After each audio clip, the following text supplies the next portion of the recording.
Good morning. It is 6:52. Sorry about being a little late today. We had a little trouble with one of our transmitters. We have the ability to go out to 7 different websites. We're right now available on YouTube, Facebook, Instagram, Periscope, and a number of other outlets. Our original radio jar, RadioWestchester.com. Of course, if you go to RadioWestchester.com, it gives you all kinds of alternatives for those of you making the calls. Bob on. We're not on something for those of you who go straight to Radio Jar, but that should be fixed momentarily. At any rate, let's get down to business. It is 51 degrees already. We think we're going to kiss 60 today on this Tuesday, March 3rd, 2020. Welcome to the program. Let's take a look at the weather first, and the weather's brought to you exclusively by United Hebrew of New Rochelle, voted one of America's best rehabilitation and senior care campuses, and it's right here in New Rochelle. Visit uhgc.com. Mostly cloudy. It's sunny right now across the Sound Shore, but today will be mostly cloudy and breezy with scattered showers. The temperature getting up near 60. Tonight, partly cloudy. The temperature will be 43. The wind will be out of the southwest 10 to 20. Wednesday, mostly sunny skies. The temperature will be 54. And Thursday, mostly sunny. The high will be 50. I guess the spring has arrived early. Welcome to the program.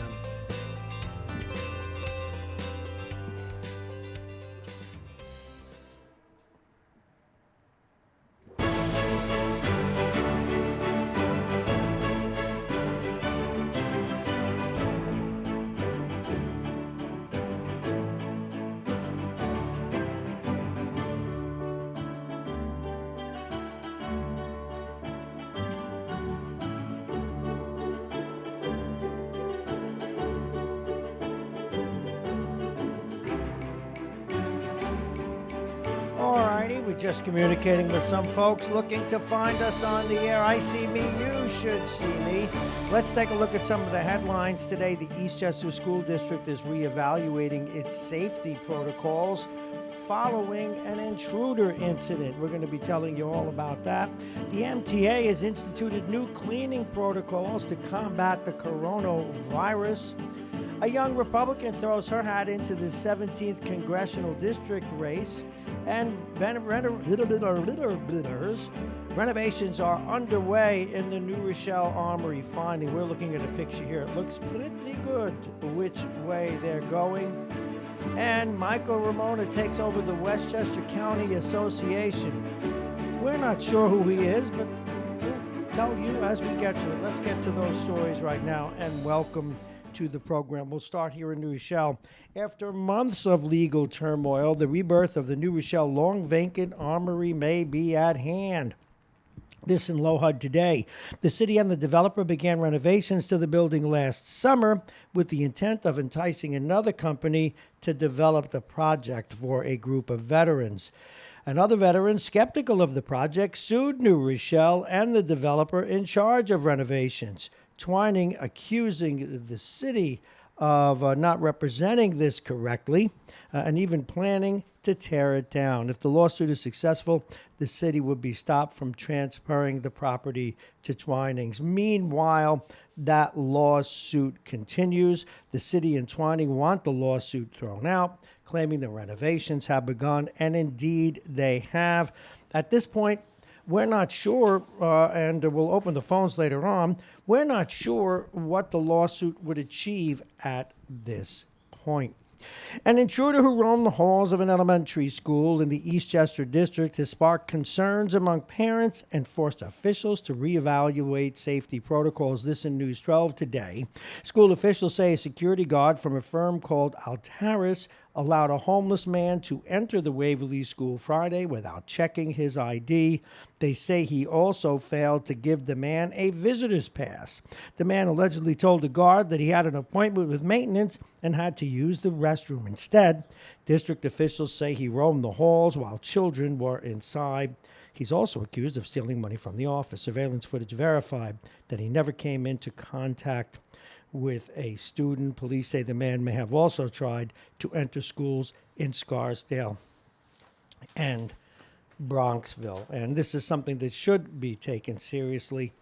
You will recall, those of you who listened to the 9 o'clock hour yesterday in our conversation with Bob Cox, New Rochelle has a rather, at least what we can put together, somewhat slipshod enter the school process. But we have reached out, and we will reach out to the school superintendent and to the president of the school board to look into that, at least as it relates to New Rochelle.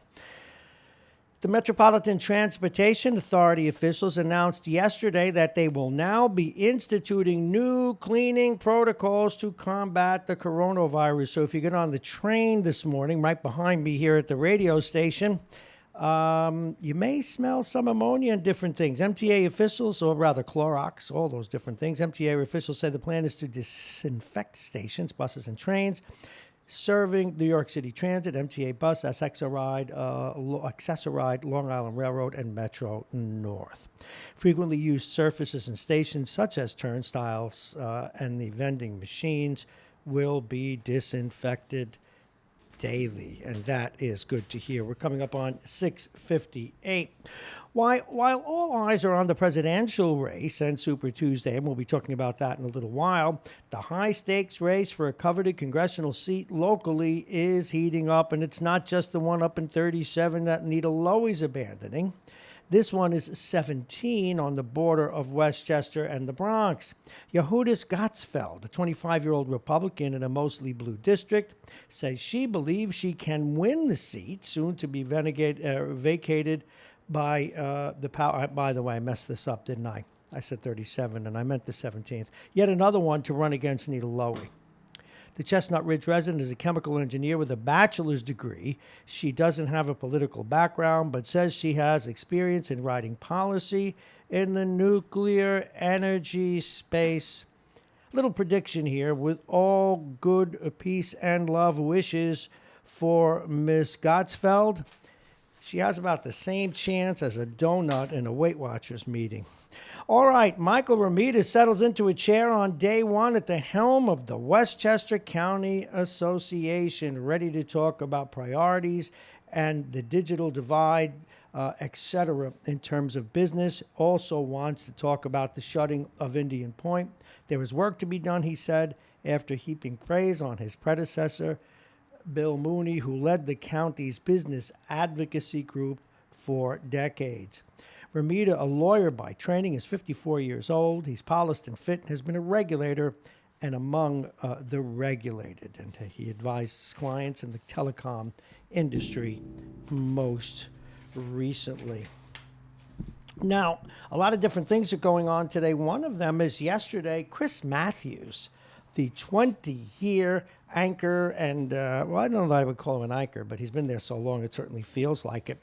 Anchor at MSNBC stepped down yesterday. Now, this after some imprudent remarks that he made regarding comparing some of the things that Bernie did, Bernie Sanders, to Germany in World War II and the Holocaust, etc.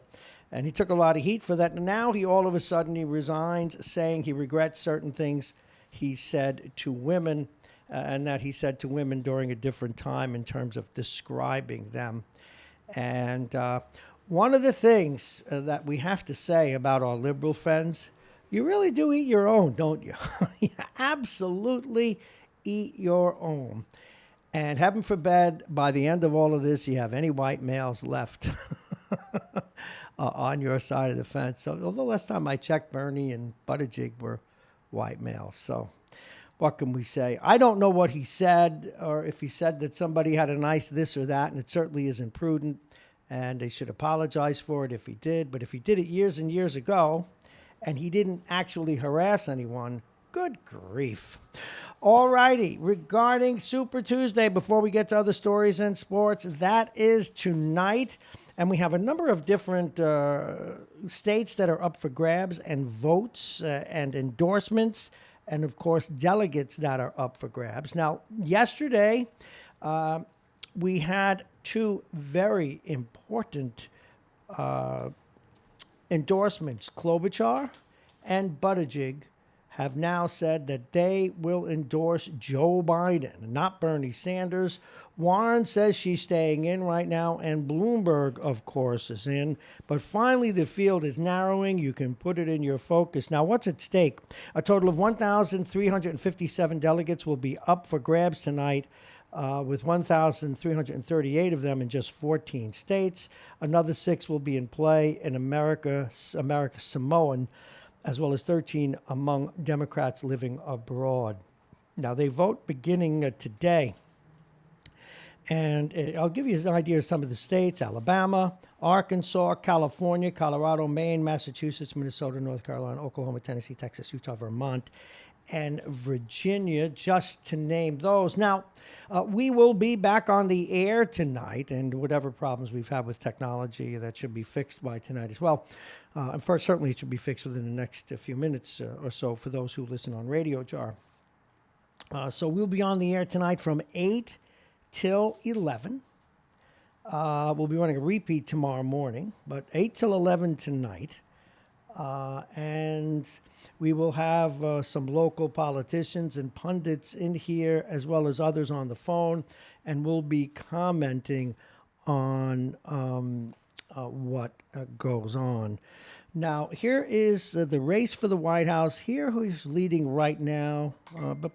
Actually, we don't have one final thing. Can't find you at all. I see you around with the camera. All right. But he says he can't hear me. Now, why can't find you all? I see you around with the camera. Okay. That has to be yesterday. So what we're going to do is, we have some people who say they're not seeing us on Facebook either. We're going to fix that, and you stay right there. This is Radio Westchester, the radio station at the train station. We are introducing all kinds of new technology, and every once in a while we have an issue. Stay right there while we deal with it.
All righty, we know we're recording, so we are going to forge ahead. Welcome to Radio Westchester on this Tuesday, March 3rd, 2020.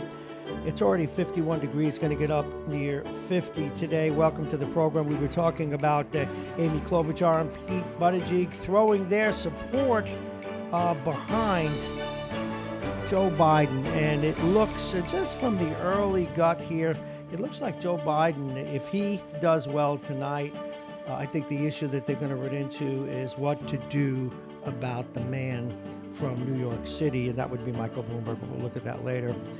And Matthews under a cloud, stuns viewers and retires. That's how they put it in the New York Post. Maureen Callahan said, farewell, MSNBC's crotchety old gaffe machine. Well, that's coming out of the Post, so you do expect them to say that. Let's see, where are we? Let's take a break, and then we'll come back. We have a lot of sports to discuss. Now, get this. The Mets and the Yankees are looking to do business. Wouldn't make it up. Wouldn't tell you that if it wasn't true. Mats may be in play. All righty.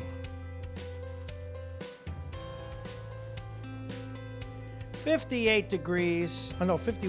Going to get up to 58 officially, but now they're saying it may kiss 60. But we will evolve into some questionable weather a little later today. We may have a sprinkle or two. Right now, you look out and you see the sunshine Enjoy it. Scattered showers again for the afternoon. Partly cloudy tonight. The temperature will be 43. The wind will be out of the southwest, 10 to 20 miles an hour. Wednesday, mostly sunny skies. The temperature will be 54. And on Thursday, mostly sunny skies. The high will be 50. The overnight low will be 36 degrees. And Friday, cloudy with a late day wintry mix. The high will be 46 degrees. The weather is brought to you exclusively by United Hebrew of New Rochelle, voted one of America's best rehabilitation and senior care campuses, and it's right here in New Rochelle. Visit uhgc.com. And the top of the hour is brought to you by Aging Issues Management, the law firm of Haney and Kahn, plug-in virtual reality, and, of course, Dominic's Fine Cigars. Welcome once again. I'm just going to make a transmitter check here. Again, you should be able to watch us on Facebook. Just got a text that someone couldn't find us on Facebook. You should be able to find us on Facebook, YouTube, and all the video streaming services that we're on. So let's see if our main transmitter is back online. Oh, so much to talk about, so little time. All right, we're going to get into it. No, it is not back online. Welcome to the program. For those of you watching as we stream off of our audio-only service, but we should be back with that momentarily. The Mets and Yankees are discussing a potential trade for Steven Matz, and this is coming out of Port St. Lucie today. He might be guaranteed a rotation spot in New York after all. With the Yankees in a search for starting pitching and the Mets in surplus, the two teams have spoken about potentially moving Matz to the Bronx, according to industry sources. Now, the question is, who were the Mets? Who would they get back?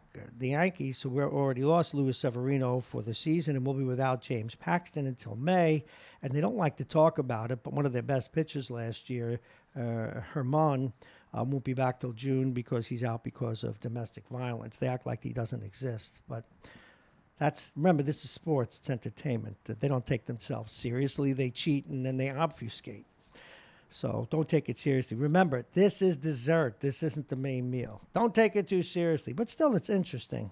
Among the reasons for skepticism that a deal can be struck is the Mets would seek a major league-ready position player in return, as opposed to a prospect. Miguel Andujar, given his ability to play multiple positions, would likely be a player of interest for the Mets. The belief is the Yankees aren't desperate enough for a pitcher to part with Andujar. So that's all we know right now, but a lot of sources came in with this one today.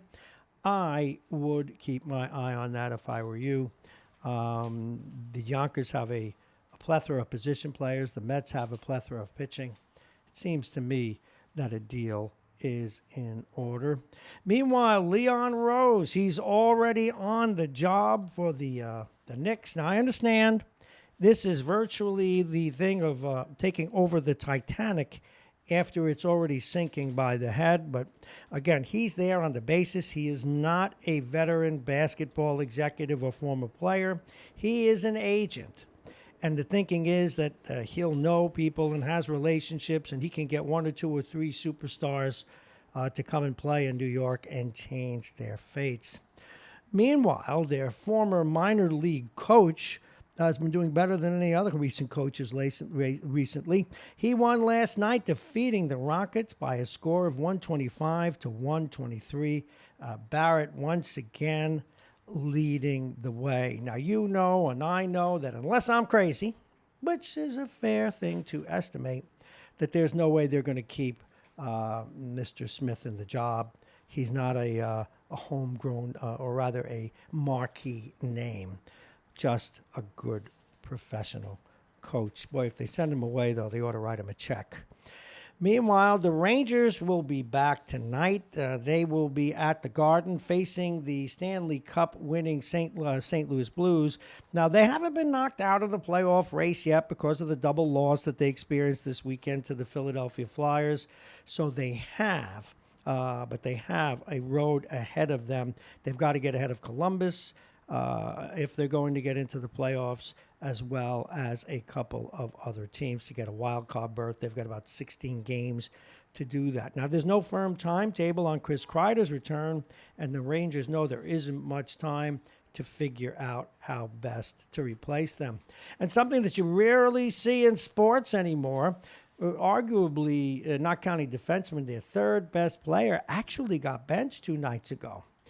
And this, of course, Ryan Strome. And as Peter Botti put it, even a career-best offensive season couldn't spare Strome from being benched. But that temporary punishment is already behind him, and the Rangers coach, David Quinn. Strome sat for the entire third period of Sunday's loss to the Flyers after taking 2 bad penalties in the first 40 minutes. Quinn said he will be back between wingers Arturi Panarin and Jesper Fast for Tuesday's home game tonight. 100%. We kissed and made up today, Quinn said after Monday's practice. He'll be back in the lineup. We talked before practice like I would do with any other player. Letting the guy wonder isn't good for anybody. He's back at it, and we're going to need him, and he's been a great player for us. Strome ranks third on the team with 58 points, 18 goals, and 40 assists this season, but he was whistled for 2 penalties that he can't take, quote unquote, according to the coach. It is what it is. He's the coach. If your boss calls you off work or says you're not going, you're not going. That's just the way it is. But that's a pretty mature. If he was in the NBA or the NFL, he'd already be stomping around and going on the news and maybe urinating on the boards. All right. Also, Quinn said Alex Georgiev will start in goal against the Blues. Yet another game, Hendrik Lundqvist, who will not play, who turned 38 just Monday. As for Igor Shesterkin, the man who broke a rib in a car accident 2 weeks ago, he faced shots already for the second consecutive day, and he's making, according to reports, a lot of progress. So that's what's going on in the world of sports. We're going to try again. We're in a hell of it and see if we can get this transmitter up one more time. I'm Bob Marrone. You're listening to Radio Westchester. We certainly have enough things to talk about, but I just want to take one more crack at getting this other transmitter going. We're out on 5 or 6 of our 8 platforms. So for those of you who are watching video streaming, we are there. For those of you who are only on audio going through our radio jar transmitter, nope. They did not put us back on yet. Those rats. All righty, let's get to the story. I forgot that some of these parades are still back in the 50s. One of the places I used to live, Staten Island, they had their St. Patrick's Parade on Sunday, and they banned their own Miss Staten Island because she says she's bisexual. Imagine that in this day and age. Now, if it's a private parade, I guess they have every right. Nobody can find a working. Okay. Nobody can find a working feed. Okay. We can live with that. Miss Staten Island was banned from the Borough St. Patrick's Parade on Sunday after coming out to the post as bisexual, but that didn't stop her from showing up at all. Imagine that that's still happening in this day and age, folks. It's troubling. But that's why I don't do parades of that nature anyway, because by their own definition, they celebrate one group. I like parades that just celebrate America. I sound like Donald Trump, don't they? I like guys who don't get caught. All right, we're still trying to figure out why we do not, why people can't get us on a video stream. So we're going to go and check that out. Meanwhile, this is Radio Westchester.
All righty, we know that the video stream is working. We just wanted to double check. We got a call from one of our guests who's going to be with us today at 7:35. He says he couldn't get us on some of the other streams, but we definitely confirm we're on YouTube.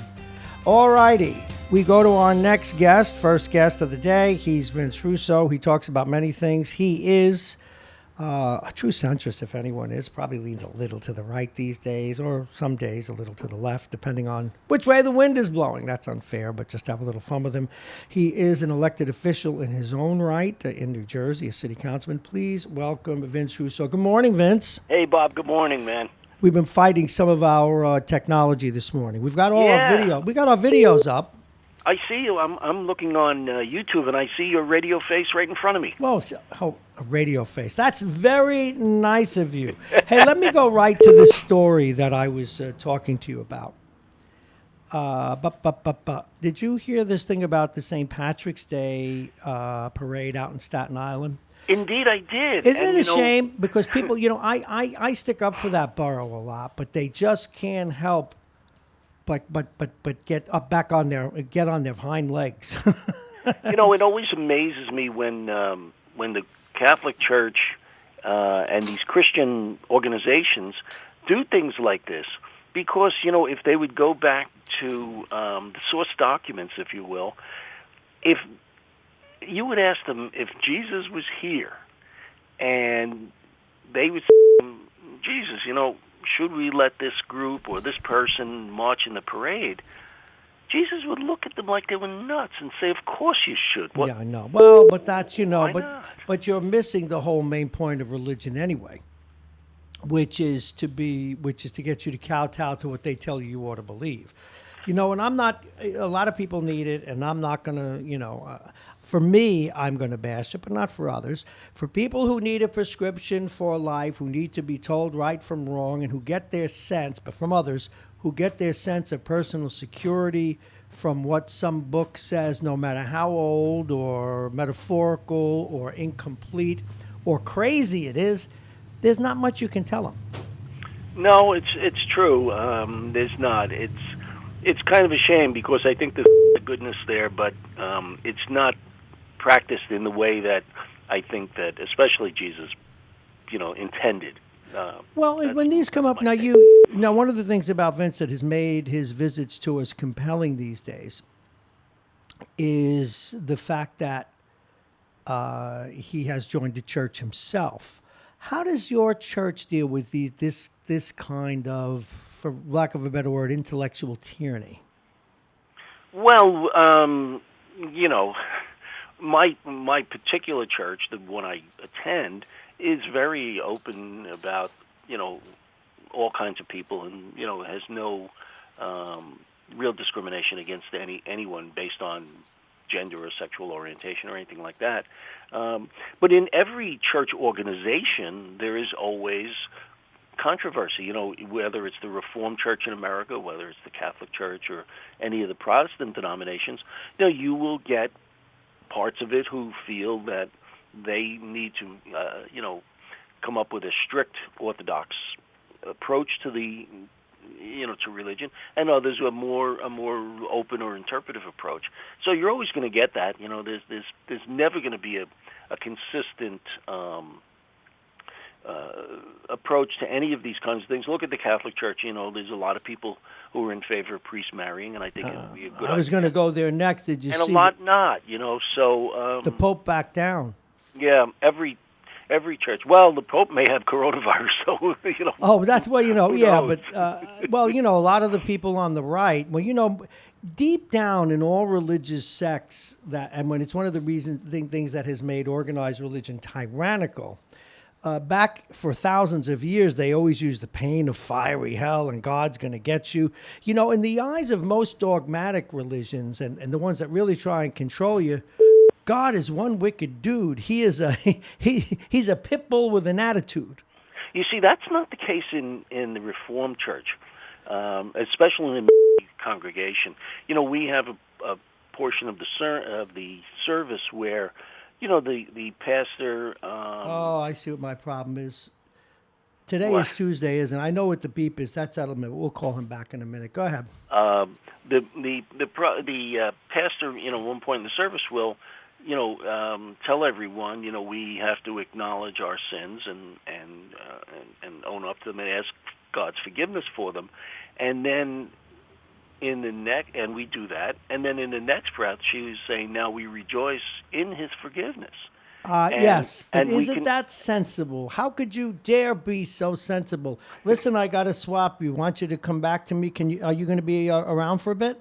Yeah, when you want me to come back. I'm just looking at the log today, and we both realized Edelman's on at 7:20. Come back at about 7:55. Will do. All right, thanks a lot. That's Vince, everybody, and I know poor Mike Edelman's been trying to get a hold of me, and I couldn't figure out why. By the way, what you just experienced is why airplanes sometimes crash. You know what they tell you when you have a technical problem in an airplane?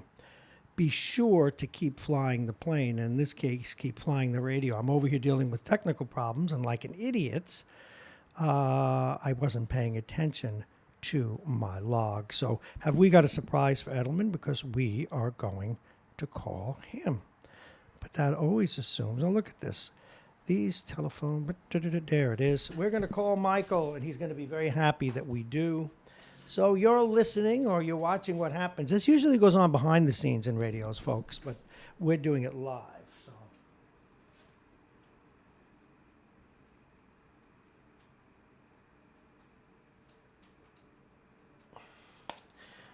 This is like the cascading of issues. So now okay, there he is.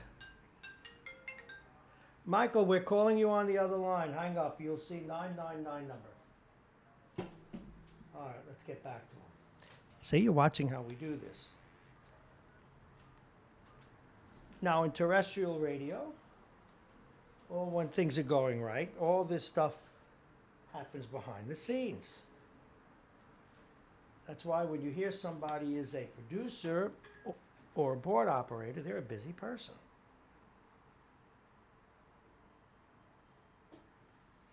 All right, there he is. Michael? Michael? Shoot.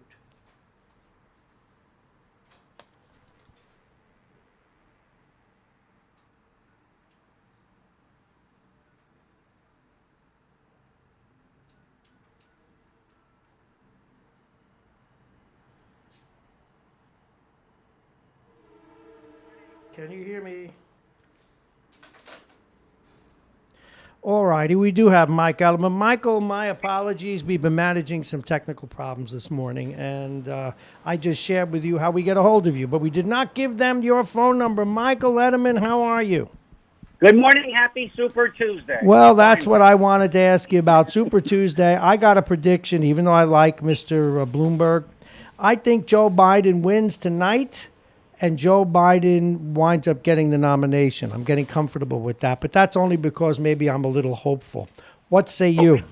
I think the South Carolina enormous win with 48+% of the vote in a 5 or 6 person race is going to propel him to win North Carolina. He's going to do very well in Warren's home state of Massachusetts. He's going to romp in the southern states of Tennessee and Alabama. He'll do nicely in Texas, and we don't care about California because they can have 20 million votes, and they're not going to pick the nominee. No, they're not. Incidentally, we'll be on the air tonight between 8 and 11, and certainly by then all my technical issues will be fixed. We'll be on between 8 and 11 covering the Great Tuesday, or whatever the hell they call it, Super Tuesday. And I'll text you later and give you time to call in. Maybe you want to weigh in as it's happening. It depends how many martinis I've had, Bob. I wish I was at your house having martinis after the morning. You're welcome anytime. After the morning I've had here.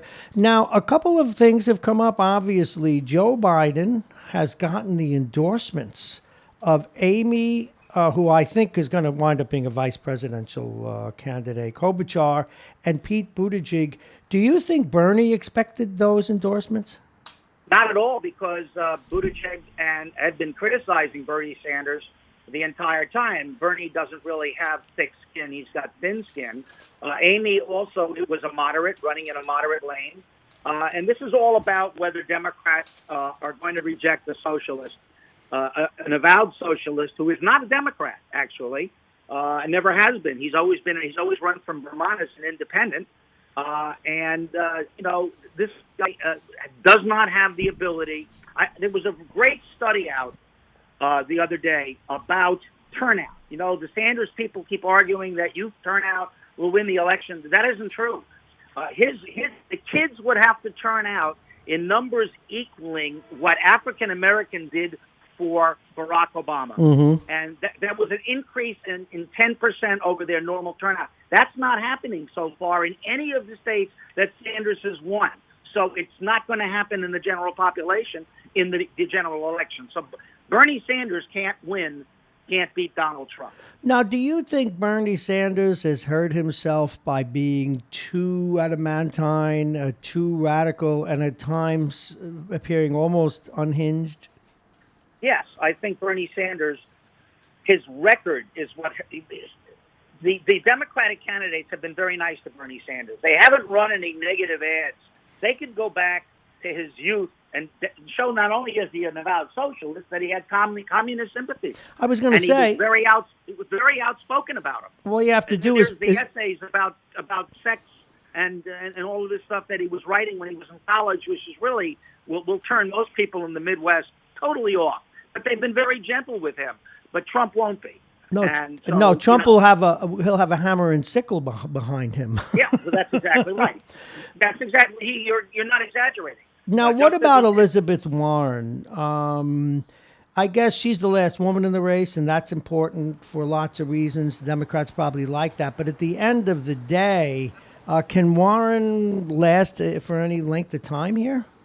I think she's going to get beat in her home state tonight. I think Bernie Sanders will beat her. That's a very liberal state, Massachusetts, and she's not all that popular United States senator. She actually beat a Republican. Whereas between a Democrat and a Republican, it's a Democratic state. I don't think she's going to win. I think she'll be out tomorrow morning. You do think she'll be out tomorrow morning? Well, absolutely. Has she, and maybe I'm too sensitive a soul, but has she burned bridges with her rhetoric? Has she burned bridges with Biden and some of the others up there? Wouldn't it be hard for her to endorse Biden after what she said? Or is all politics live and let live? I mean, I've noticed that all the people that Trump insulted, they kiss his butt now. Yep. I think Elizabeth Warren, given a little bit of time, heals all wounds and wounds all heals. I think she will be able to get on board. She said it more than once. So I will support whoever the nominee is. And if Biden's the nominee, she absolutely will support him. I have no doubt that the Democrats will congeal around whomever the nominee is because it's imperative to get rid of Donald Trump. Now, what about Michael Bloomberg? Mine's just a guess. I mean, I've been supporting Bloomberg since even before he announced, but somewhere along the line, and it wasn't just that appearance, he's lost a little bit of luster. Well, first of all, he can't debate, and he did very poorly in the debates. Second of all, he whines when he talks. He has a combination between a New York and a Massachusetts whiny accent. He's not a great orator. He makes jokes that aren't funny. He doesn't quip very well. I mean, he's fine on policy, but here's the thing. He's only recently been a Democrat. Democrats need to nominate a Democrat, and he's not one of them. He was a Republican, then he was an independent, then he was something else, and he's got $65 billion. If he didn't have $65 billion, he wouldn't be getting 11%. Well, so though was so President Trump was back and forth between parties as well, but a great bully-type debater, make stuff happen, whether you agree with it or not. I want to move on to something else, if I may. Chris Matthews, what in God's name did he do? And why do you think liberals? No, but why do you think liberals eat their own like this? I mean, I don't think that was a case of liberals eating their own. I think he made a number of missteps on the air, having to do with statements he made to people, including not really sexual harassment, but he went right up to the line during the time that people were coming in, and women, and getting made up for his show. And I think it just, he just said that's enough. I mean, what would he go in there? Would he go in their dressing rooms? But again, I guess humor's not a part of his show. See, that's ridiculous. That he shouldn't do. But no, I mean, but they were dressed, Bob. But he would make comments to them, like "I'm in love with you," or "Why didn't I fall in love with you sooner. Oh, stuff my like God. that. It was kind of harmless. But that is he did it harmless. anyway. But that is harmless. Yeah, I know. But it's Me Too. It's the Me Too era. So harmless becomes a more. So it gets promoted. Harmless gets promoted to not so harmless. Wow. So in other words, if 30 years ago I said to a woman, and I've probably said it twice, and I don't know, a few times, where were you before I got married? Or where were you when I was 18? That would be considered something terrible today. Well, it would. I don't know if that would, but if you are married, which Chris is, and you go up to a woman who's going to appear on your show, and you say, presently, why am I in love with you now? That's probably over the line. And we don't know how many incidents. Ridiculous. Well, we don't know how many prior incidents there are. Don Imus is going to come out, and he's just said, you know what, I'm going to avoid this. I will leave. Wow. I remember David Letterman, Kate Upton, one of my favorites, came on, and she was explaining how when she did a photo shoot, a guy was in charge of taking her leg and putting it in a very warm, I guess some sort of a especially warming blanket. And he said, how do I get that job? You mean this guy gets paid to grab your thigh and put your leg in a... Now that's funny, gosh damn it. That is funny. What is wrong with the Me Too people? What is wrong? No, but that's an observation about a third party. He's not saying anything personally that he wants to do. He just, he was just thinking. It's a joke. He's making it publicly. So in other words, he can't say something. See, thank God I'm online. He can't say something like, boy, there are things that are illegal in 8 states. Anyway, so you can't make it. But Howard Stern would be shot today if he wasn't on cable, I guess. All right. But everybody knew Howard Stern was basically indulging in pornography, and he made no pretenses about it. And that includes when Donald Trump was on, who was talking about his daughter. Yeah, well, that's true. It's different. Chris I think he's a little thin-skinned. I don't think he wanted the criticism from the producers and the directors and the programmers. All right, fair enough. Fair enough. This is really good. Well, listen, tonight, think about it, or even just call in any time between 8 and 11 if after that second martini you want to gloat or you want to give an observation. Sorry I got to you late. We do so much. We have so much advanced technology here. It's like a new plane. We're still shaking it down. My apologies, sir. Take care. No problem. We'll talk to you soon. Mike Edelman, right. Everyone. Next up, Anthony Galetta. Now, the reason Anthony's coming on, he has a purpose pitch today. Now, one of the things you all know, we use his last name because Anthony's not coming on as a caller. Anthony's coming on as a guest, okay? And he has been doing, I just want to be sure I get this right. Okay, zoning board agenda. We're going to talk about the zoning board and some of the things going on here in New Rochelle and elsewhere with respect to zoning. And we're going to be sure we get him on the line. This is Radio Westchester. We'll be right back.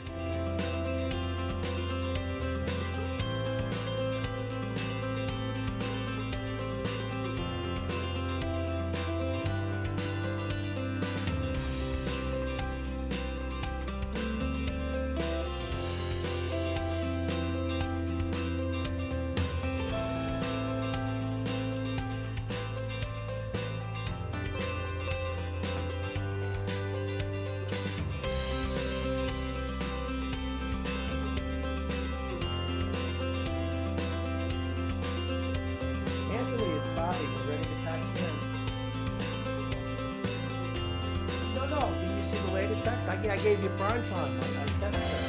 The rest of it, I gave you 7:30. Better audience.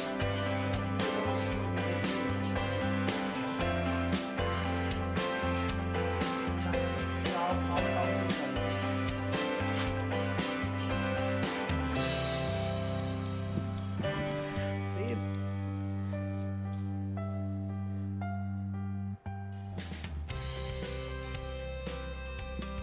Are we back?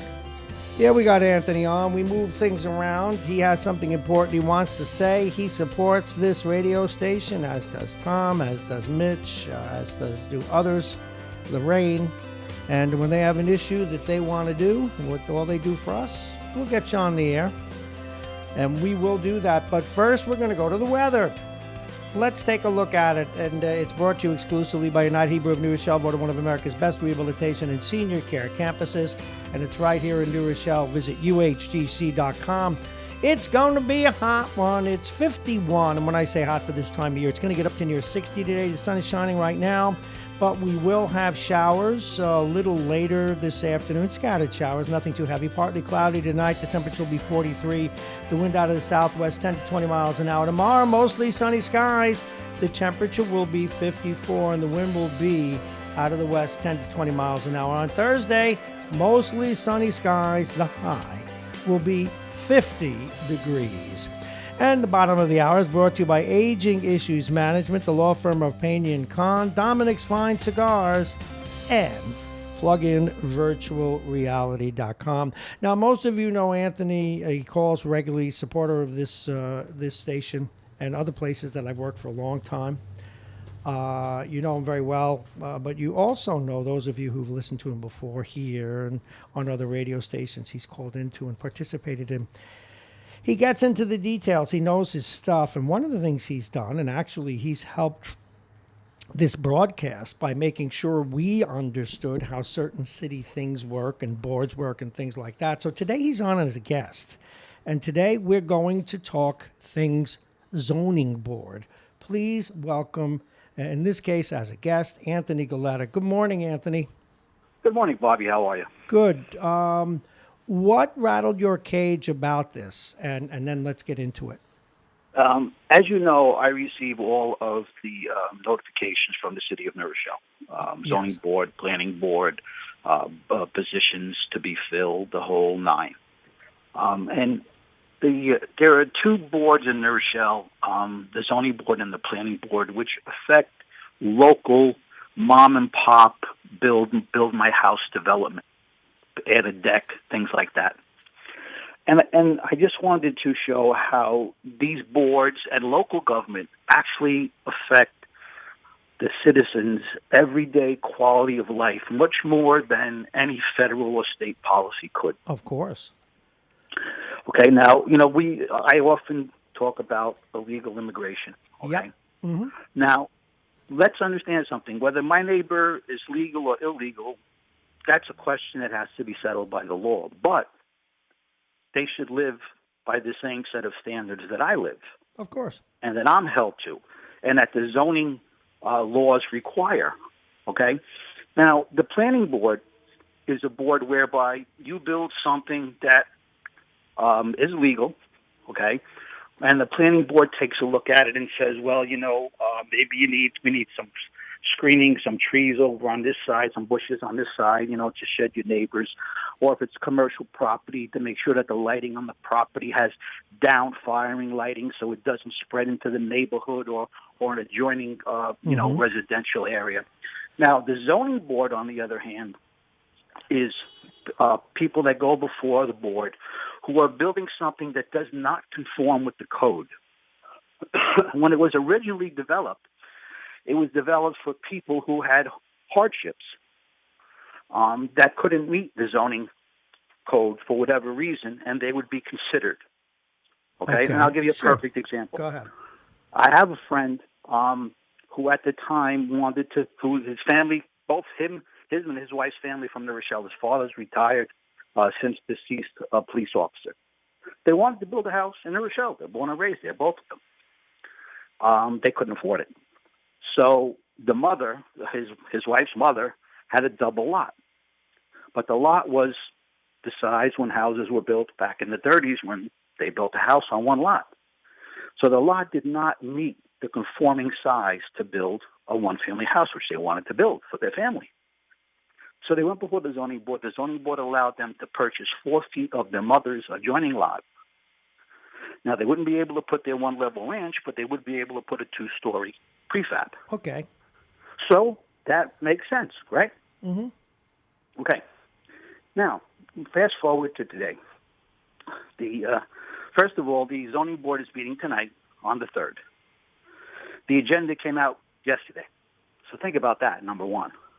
Okay. You're going to have projects or proposals, many of which are to what they call legalize existing, okay, with less than 1 day's notice. Wow. That's wrong right off the shot, in my opinion. Yeah, but Okay? why do that? Well, listen, as far as I'm concerned, these boards, any board, I'm going to take zoning and planning out of it, there should be at least a 1 week prior notice Of course. so that the general public gets a chance to review them, because let's face it, there could be something in my neighborhood, not necessarily on my specific block, but maybe an adjoining block, maybe 2 blocks away, that could affect me. Or for and my that family. matter, your block. But go ahead. Okay. Now, I'm just going to read from the agenda, okay? Now, to legalize existing, what that means is that someone has built something that is illegal. It does not conform to the code. Repeat that statement again for people, please. So, when someone is before the board to legalize existing, Legalize existing. Okay. That means that what's existing is not legal. It Gotcha. does not conform to the code. Okay. So now they want to legalize it for whatever reason. Got it. Understood.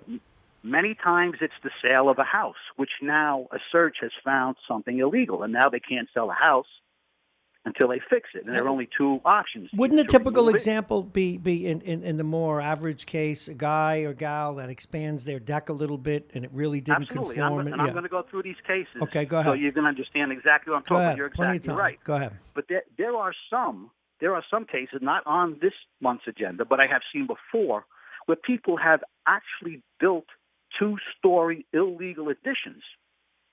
How do they get away with that? All right, go ahead. No, You I'm tell sorry. me. I'm reacting, but Okay. go ahead. Okay, and the problem with that is this. Now, even if you go before the board to legalize that, first of all, you've gotten away with many years, if not decades, of not paying the proper taxes. Second Right. of all, you think that anybody's going to make you open up the sheetrock to inspect the electrical and plumbing? Of course not.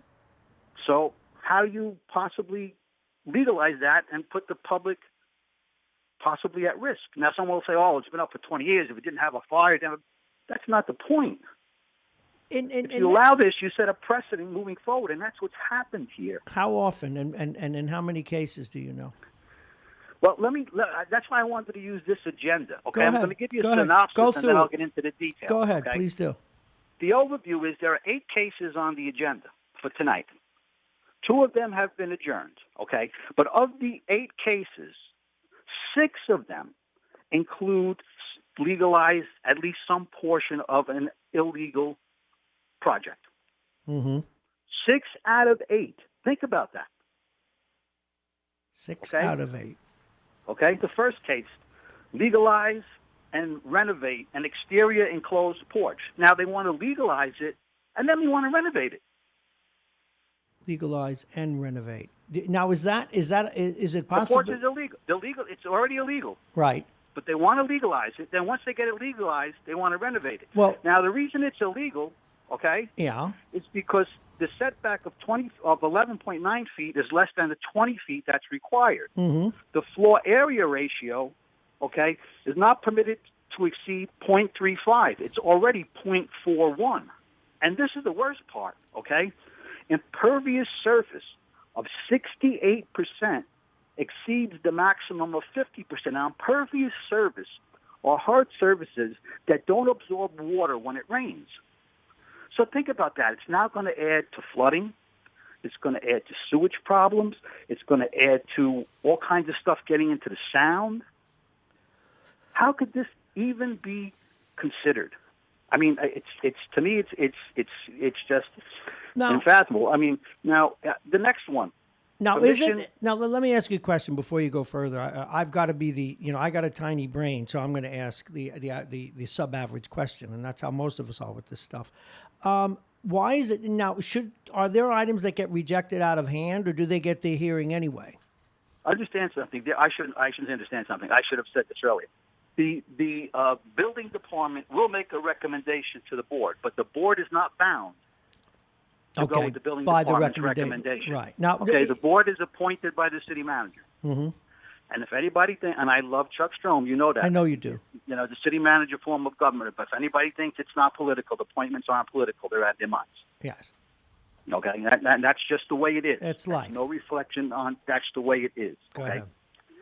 ahead. The second case, permission to legalize existing patios with an S, as in plural, and construct a new detached two-car garage. You know what I don't understand?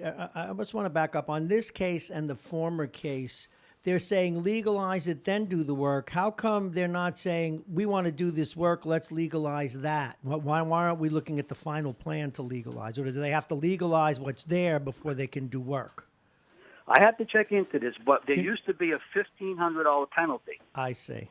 To try to legalize something, okay, and just get before the board. Now, by doing it as part of a project, they may be able to eliminate that $1,500. I don't know that for a fact. Okay. But it's because there's been a changing in the wording, the way the agenda is worded. Let me just reset here. If you recognize the voice, you know him as Anthony, the caller, but in this case, he's Anthony Galetta, and he's on as a guest, and we're taking a look at the planning board agenda for this evening, but several questions are being raised about exceptions that need to be made to legalize certain properties. Now, just backing up, or projects.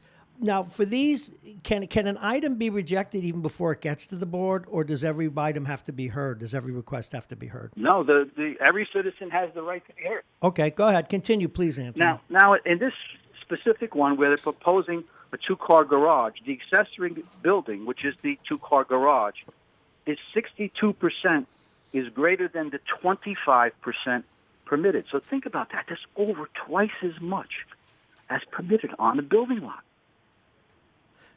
Now, for you to be concerned about this, I'm getting the sense that most of these are likely to be approved. Is that a fair statement? The majority will be, for one reason or another. Somebody will claim a false hardship, which will be gobbled up by the citizen board. There are a lot of other things that you know as well as I do that play into these types of things. Sure. Okay, who you know, what you know, how do you get things done. It's all part of it. It's all part of it. But the bottom line is this is everyday quality of life. There's another one here. Now, this is going to sound very tame to you, okay? But I'm going to show you why. Permission to legalize a fence atop of a retaining wall, okay? Now, the fence with the wall is now going to be 11 feet, 10 inches high. It's only allowed to be 6 feet high. Would you want a 12-foot fence in your backyard from an adjoining neighbor?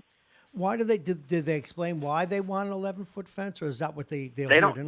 This is all part of the hearing. They don't list it in the agenda, but they want to put a fence on top of an existing wall. Wow. Okay, and there's a side yard which faces the street, which will have a wall of 9 feet 2 inches, which is greater than the 4 foot permitted. The 4 foot permitted on a frontage or side street facing is for safety, so that oncoming vehicles can see a child or someone coming out of that yard, or vice versa. Someone coming out of the yard can see a vehicle approaching. So now you're blocking the view. What is it in general? And by the way, I'd just like to make an announcement, so you pardon me. Our audio-only transmitter is up and running as of right now, as of 7:50. Anthony, what is the larger issue that's troubling you here? The larger issue is that this has gotten totally out of hand. Okay? Now, but before you finish, it hurts quality of life, right? And it now becomes what I call an honor among thieves. Because if I find out that you got an illegal deck, then you know what? You're going to want one. I'm going to build a deck. I'm not going to get a permit. I'm not going to pay my taxes. You're not going to turn me in because you have something that's illegal. Well, let me ask you something. Is it do you think that history has encouraged people to come forward with these growingly out of bounds requests, and that's why there are so many requests for these changes? Do you think that's why you see some? It's been done in incremental steps, okay? And this is the problem. Once you set a precedent, there's no going back. There's only more. Someone will say, well, if you gave somebody 50%, why can't I have 52%? Now you give 52%. Someone says, well, why can't I have 55%? It's just a never-ending cycle, and it just affects everyday quality of life. Do you know what we should do? I mean, I've seen pools that are legal that are so close to a yard that if a 3-month-old infant splashes, their neighbor gets wet. Yeah, that cannot be done. I think what we should do, if you want, for Thursday or Friday, is let's look at, will they have a report available from this meeting about what they approve, or do people have to wait like a week? No, When that's do we not know? posted. That's not posted. You can go in. Anything's foilable, and fall back in the building department agree. And like I said, this has nothing to do with them, because they will make a recommendation, which the board is not bound to uphold. So these citizens board can pretty much make anything illegal legal if they deem fit. Absolutely, and especially if you know who you know. Well, I think what we ought to do, and if I have to do the foil from Radio Westchester, I will. I think it would be great to have a look back. But like I say, I know I'm getting into the weeds, and it might be hard for people but you to know follow what? about this. But you know what? I just want to leave them with this, Bob. Just think about Go ahead, Anthony. eight total cases coming before the board tonight, and six of them, and include legalizing at least some facet, if not the entire proposal. And if I may, the thing that you've made clear to me, it isn't that people want exceptions, is that these exceptions are really large. They are significant. Right. And we've had scope creep here. They get worse and worse. Absolutely. And especially when it comes to things like impervious surface. And everybody talks about climate change and the Green New Deal and this and that. But how do you let people blacktop or build a garage with a cement floor? It's going to create flooding. It's going to create flooding. We know this. Anthony, great job. Let me ask you something. Again, are you comfortable with us doing a retrospective, getting the results, and then showing how we did? I have no problem with that. And like I say, this is no reflection on the building department. I know that. I want to make that clear. You've made it clear. Okay? And let me tell you, Paul Zacher tries to reason with everyone. Yes, and give does. them a compromise, because he does have, he has the power to approve things that technically don't fit the zoning code, but are not atrocious. You follow what I'm saying? Yeah, absolutely. He has certain leeway. Yeah. So if it's coming before the zoning board, it's something that Paul felt just needed to go before the board, and he didn't have the authority to do out of hand. This is really interesting. Hey, you know who's coming on next for a few minutes, because we had to chase him off early, is Vince. He's a councilman, like in The Godfather, in another district. And we'll see how he deals with this. This is very good. We will do a follow-up. Anthony, thank you very, very much. Good job. You got it, Bobby. Thanks for taking me on. I appreciate it. Anytime. That, of course, Anthony Galetta, not in his calling road, but in his understanding of the way municipal government works and the way we see this scope creep now in our planning board. Now, Vince was going to get back to us, but we know how to get a hold of him. He probably, he said, my clock's at 7:50 and I'm not on. Watch, we're going to call him back now.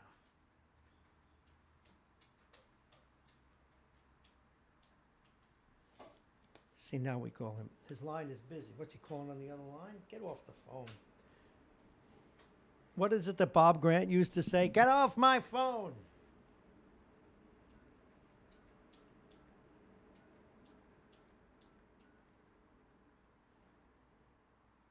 See, now we're calling him. Isn't this great? Now, he dials this number all the time, and he's going to see it on the line. He's going to here you go. Hold on.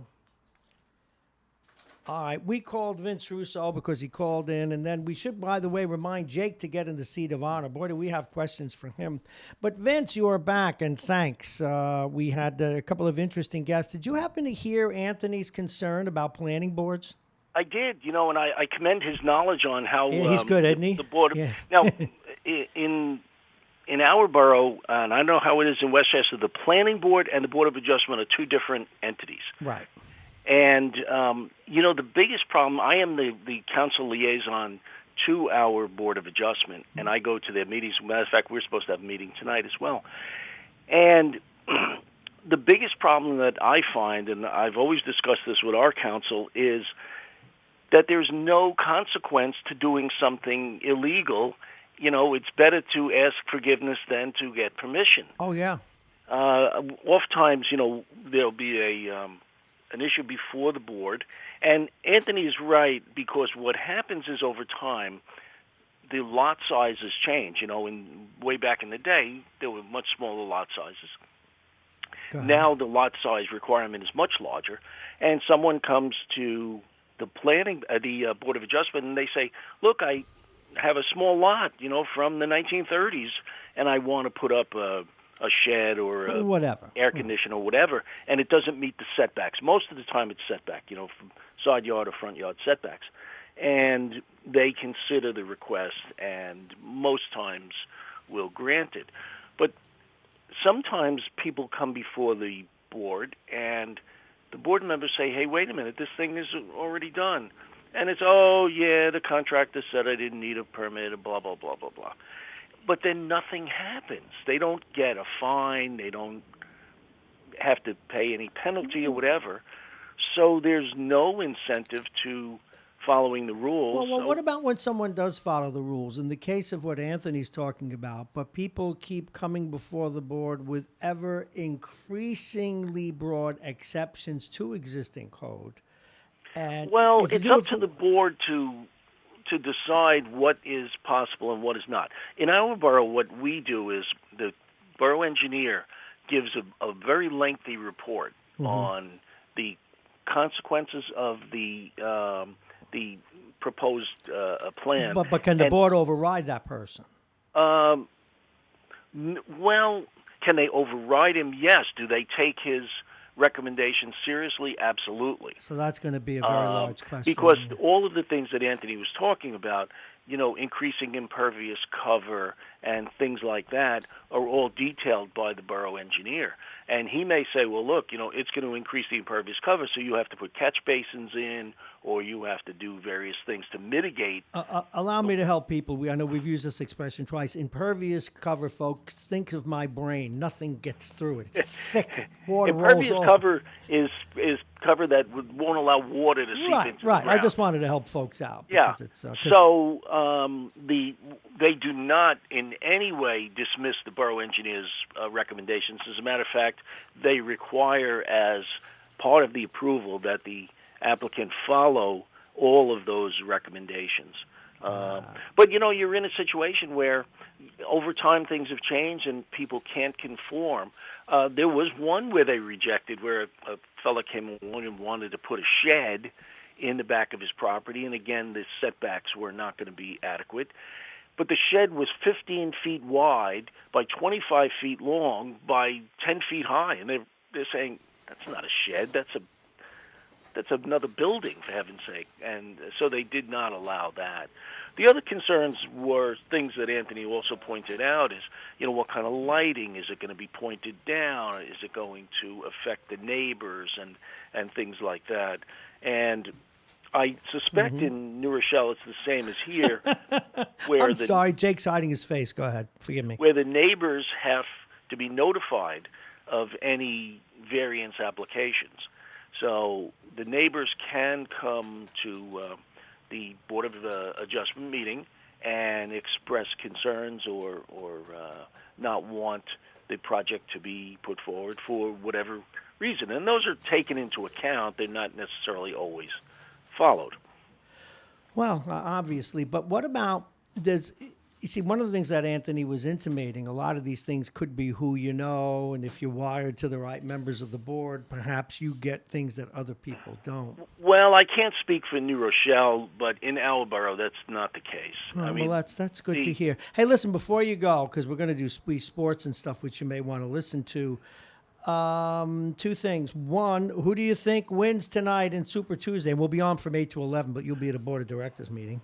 I think Joe is going to win. I mean, the whole landscape has changed in the last 48 hours with Klobuchar and Buttigieg retiring from the race and throwing their support towards Joe Biden.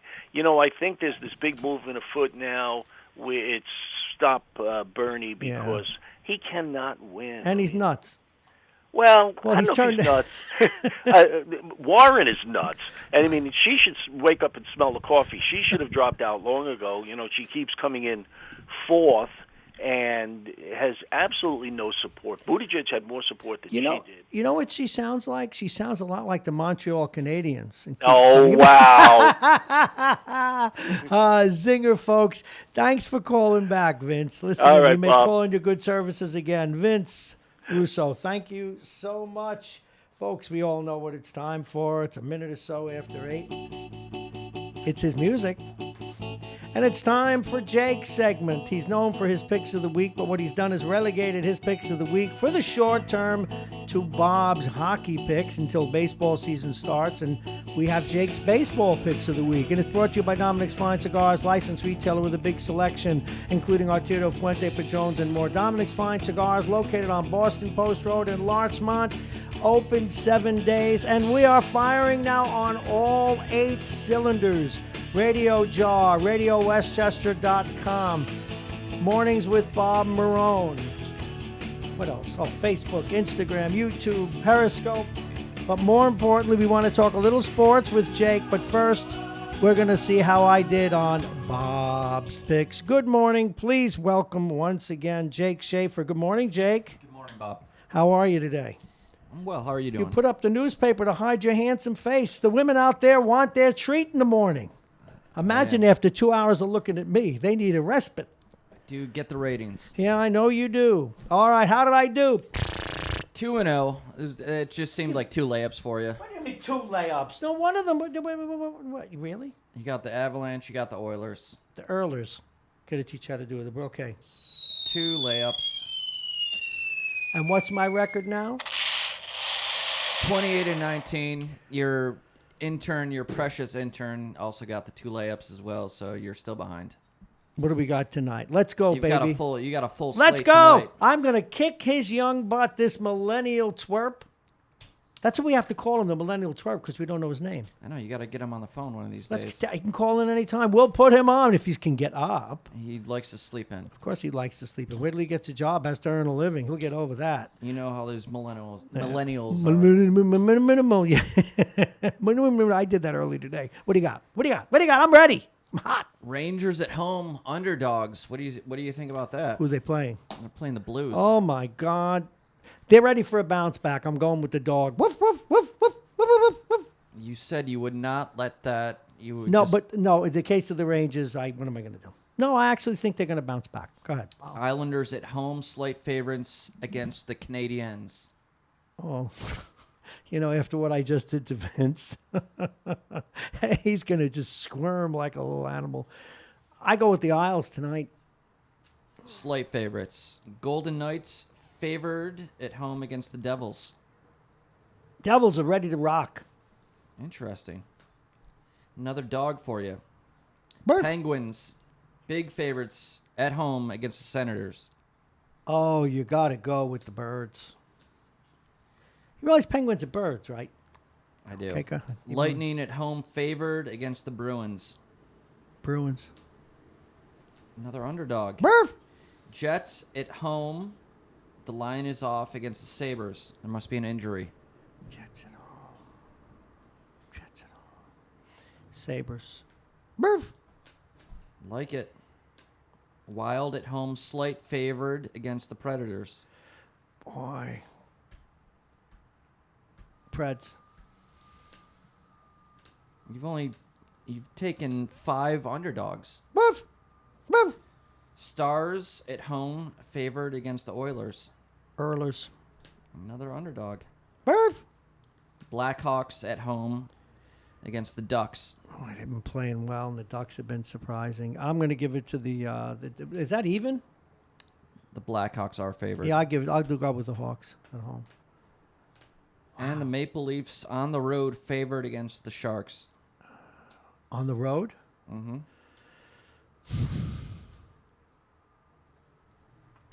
Go with the Leafs. All right, this will be an interesting night. A lot of politics. Those were to deal Bob's with. picks of the Hockey. week. Well, that's Bob's hockey picks of the week, but we got so many other things to talk about with him. Did you see that the Mets want to trade Steve Matz for the Yankees, but the Yankees don't want to give up anything? I don't know what's a left-hander worth these days, because you can't just bring in a lefty to face a lefty anymore. They have to face 3 batters. Which is ridiculous, I think. But Matz isn't that good. Matz isn't. You don't think he had some good seasons? No. No, they figured him out. He's not that good. They figured him out, but he is a starter though. He's like a 4th or 5th starter. You got to give up an everyday player for a regular, no? They want Andujar. Is Andujar that good? Yeah, he's good. I would make that trade in a second if I was the Mets. You would if you were the Mets, so that didn't surprise you. The Mets have plenty of starting pitching now. What are you learning about this guy Rose finally took over the Knicks yesterday? The Knicks won another game. They won more games with this minor league coach than they did with the last 2 or 3 coaches. But he's dead in on arrival, so I don't know who they're going to pick. Have you learned anything more about him? It'll be interesting. He'll get a big name coach, and he'll get a couple big name free agents, I'm sure. That Will makes it all the help? difference in the world. Will they make the playoffs? Maybe. Will they But get out of the first round? Probably not, but we'll see. Now, you came in today, you handed me some political stuff. Do you have politics on your mind that you want to talk about? Yeah, I'm fascinated by tonight. What's going to happen tonight? Oh, I think you're going to see. I don't know that Bloomberg's going to sweep the table, but I think he's going to win. I think he's going to come out ahead. Bloomberg? No, excuse me. No, I think that Joe Biden is. I think as much as I like Michael Bloomberg and I think he'd be a good administrator, I think now the winds favor Joe Biden. And if he does well tonight, it's really going to put a chink in the armor. Bernie's not going to be dead yet. Certainly, I think, what's her face will. All these different names. Warren will. And, of course, the endorsements of Buttigieg and Klobuchar, huge. And you can just sense that Bernie's getting isolated now. The two questions now come down to, Michael said he'll do anything to get Trump out of office. Will he turn, if indeed he doesn't stay in the race? If he doesn't get a reasonable showing tonight. Well, Bernie said he doesn't want his money. Oh, no, Bernie, he's not going to back Bernie anyway. I don't think he would. But he will back Biden. And the question is how forcefully, or if he has a reasonably good showing, will he stay in the race? That I don't know. But I do think that Biden, this is just my guess, I think that's what we'll see tonight. And the paper that gave us a nice grid, the Post had a really good grid today about it, state by state. And if you look at the states, I don't know if you had a chance yet, but Alabama, Arkansas, California, Colorado, Maine, Massachusetts, Minnesota, North Carolina, Oklahoma, Texas, Tennessee, Utah, Vermont, and Virginia. I think California's in it too, but it's all well and good. But why aren't Biden and Bernie on a stage together? Because there are more people still in the race. No, why aren't they? There's going to be a civil war. It's going to. No, it's going to ensure that Trump is the president because Bernie probably will not get the nomination. Right. And he's got a pretty strong following. But remember, he's not a Democrat. He's running in the Democratic primary. He's not a Democrat. And sooner or later, when he knows he doesn't have the delegates, and that's the thing. And you think Bernie's followers, I follow them all on Twitter, and they are all very upset. They can see it coming. Well, good. They see it. They see the train coming. Time to grow up. And they're not gonna support. Well, then who are they going to support when the time comes? They're just gonna stay home. Well, and if they stay home, it's up to the Democrats to figure out a way to get them out to vote, and then the whole polarity changes. And throughout history, I mean, it's how, and I'm not comparing him to the Nazis the same way I don't want to compare Mr. Trump to the Nazis, but the best way to get elected when you are not a fiery, great, wonderful candidate that everybody loves is to show the alternative and stark. And even if you go back to 31 and you start 1933 and you study history, as Hitler was coming to power, there were these 31 other parties that were just crazy. They were nuts. They were fighting in the streets. And he said, I can give you law and order. I can get rid of these people. And he did. That's what Biden has to do. Wishful thinking, Bob. Well, it is wishful thinking, but it's also the way the game is played. And young people will learn for the first time in their lives, as we all have, that you have to make compromises to get what you want. There's no way that a purist can hang in there. And even Trump, one of the things that people forgot about Donald Trump is he got a lot of former Democratic voters, union people and things like that. They now vote for Trump. That is would have been inconceivable 30 years ago, that a union person would vote for Trump, but they feel left out of the economics, and he spoke to them. Biden, now I'm not saying Biden can do this, by the way, but Biden's got to figure a way to get the Bernie people in his camp, or at least half of them. It's all about demographics. But that's my take. You're asking my take. Smarter It'll be brains. interesting to see what power Obama has. He'll have a lot of power if he endorses Mr. Biden. Well, obviously he will. Well, he's going to endorse whoever wins, but it would benefit the party if he do it sooner rather than later. And something happened to, I've always respected Bernie, and I didn't always agree with everything he had to say, but he was a purist. It's like when you look at the Republicans and you have to deal with the libertarians. You always had a lot of respect for them, but they never seem unhinged. Something in the last month, and this isn't because I don't want him to, I'm not an anti-Bernie guy or anything. He's sort of become unhinged. He's doubled down on some questionable policies. And now that is the way you get a nomination if your party's not split. But they've got a split party, and America is moving to the center in ways that I hope they would. But anyway, that's my take. We may find out, who knows, Amy Klobuchar, she dropped out last night. Maybe Michael Bloomberg will surge ahead. More people have seen his ads than Trump's or Bernie's or anybody's. He's got a couple bucks. What else is on your mind this morning that you want to talk about? I did have another sports story I wanted to mention. Where the hell was it? What else is on your mind this morning? What about Chris Matthews? That was it. I knew it was there. You heard me talking with Mike Edelman. My concern with Chris is I think that I understand the Me Too movement, and in general I support it very much, but I don't support excess in any endeavor.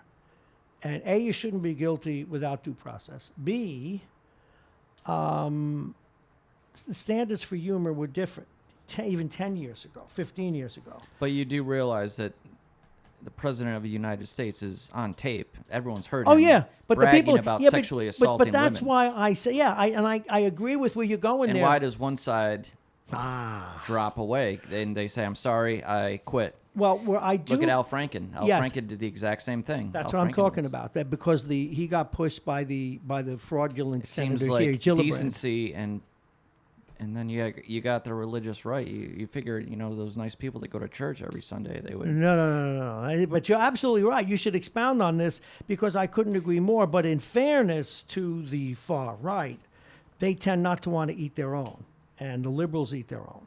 Now, I think what the liberals need to do better, though, is draw a line. I don't think what the senator did. I think it warranted him to be castigated. He should have been called out for being a bore, that he wasn't a comedian anymore.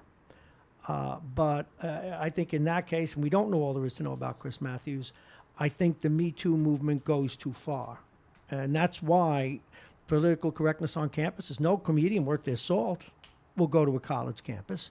Because if you do humor why does the Me Too movement work for one side but not the other side? Why? Oh, it does, but the other side doesn't act on it. In fact, that's where the Me Too movement would have every right to criticize the president. But the president will make fun of them. See, I'm not making fun of them. I'm asking them to be reasonable.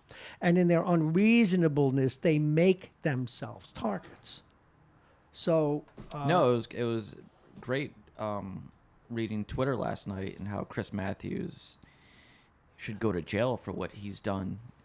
But you see my point? And Go to jail. I would like to see, well, that's great, but here's what the president has said. Okay, should I be thrown off the radio? About 5 years ago, a beautiful woman Yes, you walked should in be my thrown off studio. the radio. No, 5 years ago, and this is terrestrial, FCC regulated, a beautiful woman with a mini skirt up to her hips walked in my studio in the middle of an interview I was doing with several other couples from Dancing with the Stars, and it was genuine, but it also was in the support of humor, which I'm going to continue to do on the radio until they rip me away. I just went, oh my God. And then she said, she got it. And she said, wait till you see what I'm wearing tonight. Now, I should be thrown off radio for this? Well, it depends which Now, should I? way you lean. You lean towards the left, so you're putting yourself in danger by doing that. Well, too bad for if you the were left. Rush Limbaugh, you'd be fine. No, yeah, but you know what? I am who I am, and that's the whole point. That's why I do radio. I left a prosperous career to do this because I believed in being truthful. And a part of truth is good humor and art. And art and good humor uses irony to make a point. And anyone who denies that men and women do stupid things that are worthy of men and women that are worthy of lampooning, or that the human condition, they do it in cartoons all the time. What do you see in a cartoon when I forget it is, a cat sees a beautiful cat, his heart pounds and he... Eyes pop out. Right. You see what I'm saying? That is the real condition. That is not, it's not ultimate truth. It's emotional truth. No, it just cracks me up, the dichotomy between But the you're right absolutely right. and the left. No, because there are people on the right that well, they don't If always Chris get it right. Matthews was on Fox News, he'd probably get a raise. Well, yeah. Hey, look, please don't make me defend Fox News. It's the last thing I ever want to do. But you're absolutely right. But see, therein lies, and you were a comedian, therein lies the rub. Because we have, the irony of it is that we have Christians, very dedicated Christians, who think that God called on Trump to be this misfit that will save them. And ergo, he can grab women by the whatever. But I'll never stop. Look, I've had to curb my humor over several years, but somebody tries to call me on what went on years and years ago. You know, what about, now, this is not in any way egotistical. 3 times in my career, 3 times, and God, I hope my other half isn't listening. 3 times in my career, I was, for lack of a better word, assaulted by a woman. Now, I kind of liked it. I didn't act on it. I don't know if I believe that. No, it's absolutely true. And in the case of humor, I don't believe me saying it, but 3 times. But it's over a 30-year career on Wall Street. Now, should those women be eviscerated 30 years later when they were young women who were impressionable, whatever the case may be? You're such a delicate flower. Yes, they should. Yes, they should. No. I put one of them in a cab because she was drunk. The other one, I said, I'm not interested. And the third one, we can't discuss. No, I was a gentleman in all 3 cases. But there were mistakes they made as 21-year-olds. Should they be or 23-year-olds? Should they be answerable for it now? That's a little insane. Now, if a man, and this is where I can be, the Me Too movement owns me, and they should. You're violent with a woman. You don't understand the word no. You use your power to make a woman do something she doesn't want to do. Woe be to you. But you got to have a standard. Because a man tells a dirty joke and he shouldn't have, you got a right to call him on it. If you tell him, stop talking like that in front of me, and he does, it's over. Don't ruin his life. To me, it's simple. And again, you're absolutely right, but I don't even try. You know, I keep something over in my home desk. Every time I'm doing show prep, and it says, I can explain something to you, but I can't make you understand it. And dealing with the far right, that's my attitude. They're not, nothing you say or do is going to change them. Nothing. No, we saw that in 2016. Yeah. What else you got before you go, young man? I know I got a guest coming on in a minute. Sean So Patterson. I don't understand what Chris Matthews actually did. Did he just go on the show? No, evidently. And he just said goodbye after 1 minute and Yes. gone. Yeah. Ghosted. Evidently, And he they were got caught ghosted. with their pants down. Yeah, I guess he did that. Maybe that was his way of saying screw you. I don't know. I don't know the details. Sometimes I do it. That's I pretty missed his good. last show. Okay, I missed his last show. He deliberately did a mic throw down, and then he had co-hosts that took over. I thought he should have done it at the end of the show, but I don't think, maybe he can't take the heat. Maybe he's thin-skinned, but I think we have My to. wife loved Chris Matthews, and she was upset. But she should've read the GQ article that came out over the weekend, and it kind of... Well, that evidently he was- said things in dressing rooms that were inappropriate, but how far? There are levels. There's, boy, you look great. There's, if I were 20 years old. He would rank the hotness of his guests for every week in front of them, and every week? to his employees. Yeah, every week. To his employees. Yes, but not on the air. But and obviously. what about to them? To the guests? Yeah. No, well, not to them. He got fired for this. Well, Well, it he was was- a list. It was an avalanche that grew and grew and grew. Yeah, well. So what's going on tonight? Men have been doing that for years. All right, tonight, well, first of all, I need to do a reset here. It is 8:22, and in a moment, we're going to be talking with Sean Patterson Howard. She's rejoining us, and she will be rejoining us on a regular basis. She's the mayor of Mount Vernon. A lot going on there. The comptroller of New York State, finally, we don't know. Maybe she'll tell us what Somebody went and lit a match in the cave up there that he's been ignoring, and we want to find out what. Now, as for tonight, folks, we will be on from 8 to 11, and we will have coverage of Super Tuesday. We have a couple of political operatives coming in. We'll have others calling in, George Latimer among them, to weigh in on the results as they come in. We're going to cater the event. Chicken, I understand. Chicken wings? No sense getting in a flap about that. Now all the chickens will be insulted. You know, chickens are pretty cute, you know. I have to See, watch can some I get in hockey, trouble? too. What a great-looking chick. All righty. Reset. We'll be back with Mayor Patterson Howard in just one moment. All right, that's Jake's segment brought to you by Dominic's Fine Cigars, licensed retailer with a big selection, including Arturo Fuente Padrons and more. Dominic's Fine Cigars, located on Boston Post Road in Larchmont. They're open 7 days. I keep winning, folks. You can't lose with the stuff I use when we talk about sports. It is 8:23, and we're really happy to have her back with us. But first, a quick weather report. It's 52 already. It's going to get up near 60 today. It's sunny, and the mayor's saying, boy, we're going to have a great day. Not yet, Mayor. Because we'll have scattered showers later today, partly cloudy tonight. The temperature will be 43. Tomorrow, mostly sunny skies, 54. Thursday, mostly sunny, 50. We love it. Hello, sun. Hello, sunshine. Hi. Let me get rid of the music. Please welcome, without further ado, we're really glad to have her back. She was getting settled after she took the inauguration several weeks ago to be the new mayor of Mount Vernon. She's being a busy woman. And we've even saw her, as we say in hockey, get the sticks up, which means have a little bit of a tete-a-tete with the sometimes recalcitrant, always in the news, comptroller in our city. Please welcome the mayor of Mount Vernon, Sean Patterson Howard. Good morning, Mayor. How are you? Good morning, Bob. How are you? I'm doing pretty well. You having a good time yet in that job of yours? Absolutely. It's nothing that I didn't expect. Well, what we kind of did. You remember, I've talked about it a few times. Well, if you tell me, because I have been banging, as you know, my head against the wall over, please, someone come in and audit the controller's books. What made him finally do it? Was it a call you made, or did someone wake them up there? Was he struck by lightning?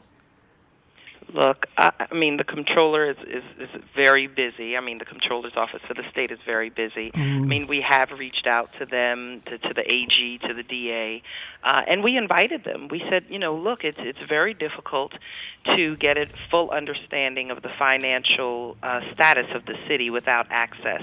And so, as I said during the campaign, we were, going to invite our compliance officers down to take a look at our books.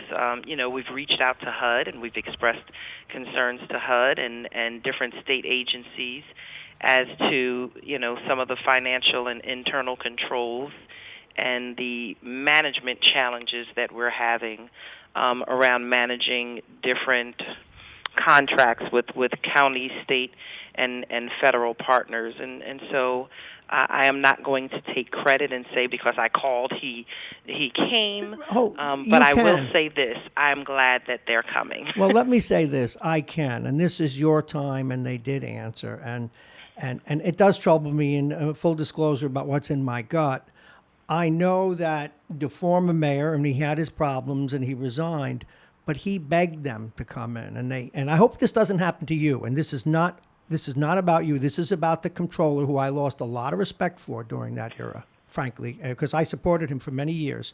He came in for a day, and then he announced, and I have the paperwork. I forwarded it at the time. And then he announced, we got to go. We have an emergency. And by the way, that room you were cleaning out for us, don't bother. Now, I don't want even to comment on it because you need to be on good terms with these people. But right now, my antenna's up. He lost a lot of credibility with me. The controller did. And I supported him for 8 years, believe me. I've had him on many times, and a great disappointment the way the political class handled Mount Vernon up to now. So kudos for you for getting them to come in. And so I just had to get that off my chest, but I'm glad they're going to do it for you. Now, what about you and the controller? How's that working out, and how does she feel about these people coming in? I mean, the controller is always been consistent. The way she dealt with Mayor Thomas, the way she dealt with... You almost made me choke on my coffee. She's consistent. Yeah, I'll say. Look, the same way she dealt with Richard Thomas is the same way she dealt with Andre Wallace. Yep, and the now same you. way she's Yeah. dealing with me. You know, people say, well, we didn't hear anything from Andre Wallace. Well, you weren't going to hear any complaints from Andre Wallace during that time because, you know, it was imperative for him to be able to present that there was some type of united front. Yeah, and he was a caretaker He was the governor. controller whisperer, and he had the magic key The controller to be whisperer. able to work with her. You know, but I've come to realize, and I knew even at that time that wasn't true. Yes, she worked with him. She absolutely worked with him back in July and August to stop paying different key members of the Thomas administration to get them out of office. And that's what she did. You know, the enemy of my enemy is my friend for the moment. And then as soon as you don't operate in the way that she wants you to move and operate, then you also become her enemy. And so, you know, she did not allow Mayor Wallace and his administration to hire very sorely needed firefighters back in October of 2019. I have the emails that are going back and forth to prove that she, you know, said if Mayor Wallace and Commissioner Beale did it, it was going to be a problem. She was opening investigations into their hiring practices and civil service, and why a personal family friend of hers was not hired as a firefighter, and that it was unfair. But that one act of defiance and really acting outside of her purview. Yes. Because this is what a lot of this is. The controller consistently acts outside of her purview and determines that this can't be done and that can't be done and this person can't be hired. That's not her job. That's not her job. Good for and you. So the controller has taken to micromanaging and trying to micromanage every aspect of the city. And when she did that, in essence, if she is supposed to be the custodian of finances for the city, she's been a very bad one. Because when you look at the decision she made back in October to not allow the city to fill 11 vacancies in the fire service, that did nothing but generate more overtime for the fire department. Yeah, no kidding. When you can bring in, you know, probationary and new firefighters at $40-something thousand a year to fill positions, but instead you choose to pay overtime to people making $70,000, $80,000, $100,000 a year, you're paying 2 and 3 times the amount that you would have paid the new firefighters to come in and do the job. You're also stretching out the physical challenge of the firefighters because, you know, with all of the overtime, they're tired, and when they have to fight fires, there's a higher likelihood of injury. Absolutely, Mayor. Go ahead, I'm sorry. And then they're going out on line-of-duty accidents and sickness, and then you need more overtime to cover them. So it becomes a very vicious cycle, and this is what we're experiencing in Mount Vernon right now. $100,000 in overtime in January, $40,000 to $50,000 of overtime in the fire department in February because you have 11 vacancies. You have to staff the fire department at minimal NFPA standards, and then you have other people out on line-of-duty injuries or sick time or vacation time or things of that nature, and you still have to operate. Mount Vernon has the busiest fire department in our region by far. You know, based on the city of our size and the number of our staff. Mayor, let me remind people, that voice you hear, that very confident voice you hear is the new mayor. 2 months on the job, heading into the third, and she's already embroiled in all the issues, and that's good news for the people of Mount Vernon. We're talking about the issue with the controller in Mount Vernon, and now that the outside authorities, the state is sending in the controller to look at the finances. Mayor, well, for me, and I admit I cheered it. I saw the video of you dealing with the controller, and then though you also heard her say, and you reacted fine, but I was looking for a reaction from you when she said something to the effect that she was going to she's going to take me out like she did Thomas. Unbelievable. I'm not fazed by political theater. I don't know if you saw the video of the budget hearing itself, and she got up and she said lots of things, and I got up and said my piece, like, that's when I was cheering. $1.9 million sitting up in the New York State Department of Transportation. Oh, yes. In money that we can be using to pave our streets. $300,000 that she had sitting up in the State Department of Health for our youth bureau, because she would not supply a certified payroll and certified benefit records, so that we could get reimbursed another $220 in the New York State Division of Criminal Justice Services, and another $190,000 in that same department of money that we've already spent, and we just want to get our reimbursement, but we cannot because she will not sign off on the vouchers. I mean, this type of behavior, to me, it doesn't speak meanness. It speaks incompetence. Well, and I just say that because I try to give her credit for not being a mean person. I just don't think she understands what her job is. I don't think she has the capacity to do her job.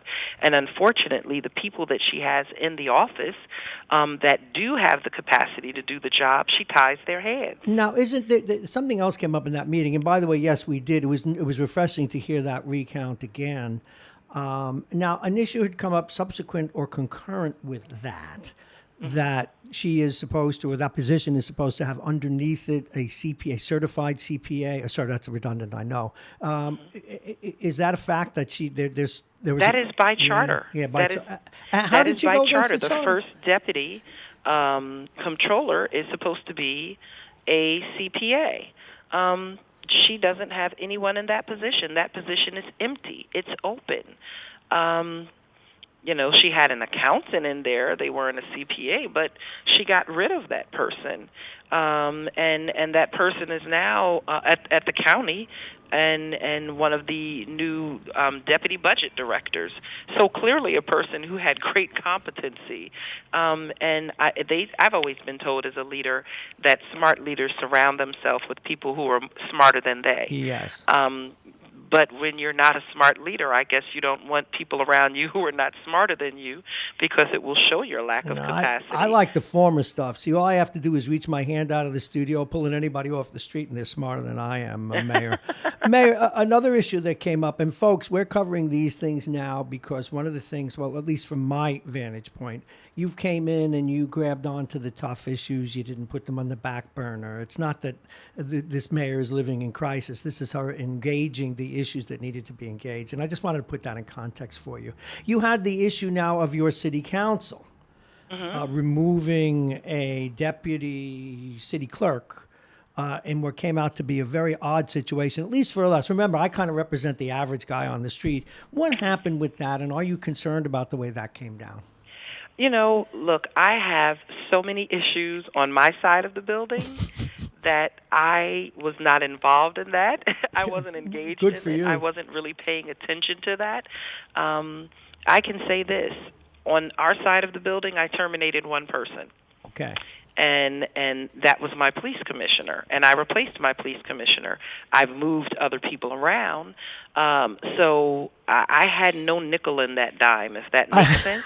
And I think I never heard that one. I have no joke. Go ahead. I'm sorry. I think that the city council, as a body, has a right to make their own personnel decisions, and I stay outside of their personnel decisions, and I would respect them to do the same with me. So I was not involved in that. Of course, people wanted to politicize it and to throw my name in it. Yes, they did. Just made it a bigger story. But if you can tell me where an executive can deal with a legislative body's staff,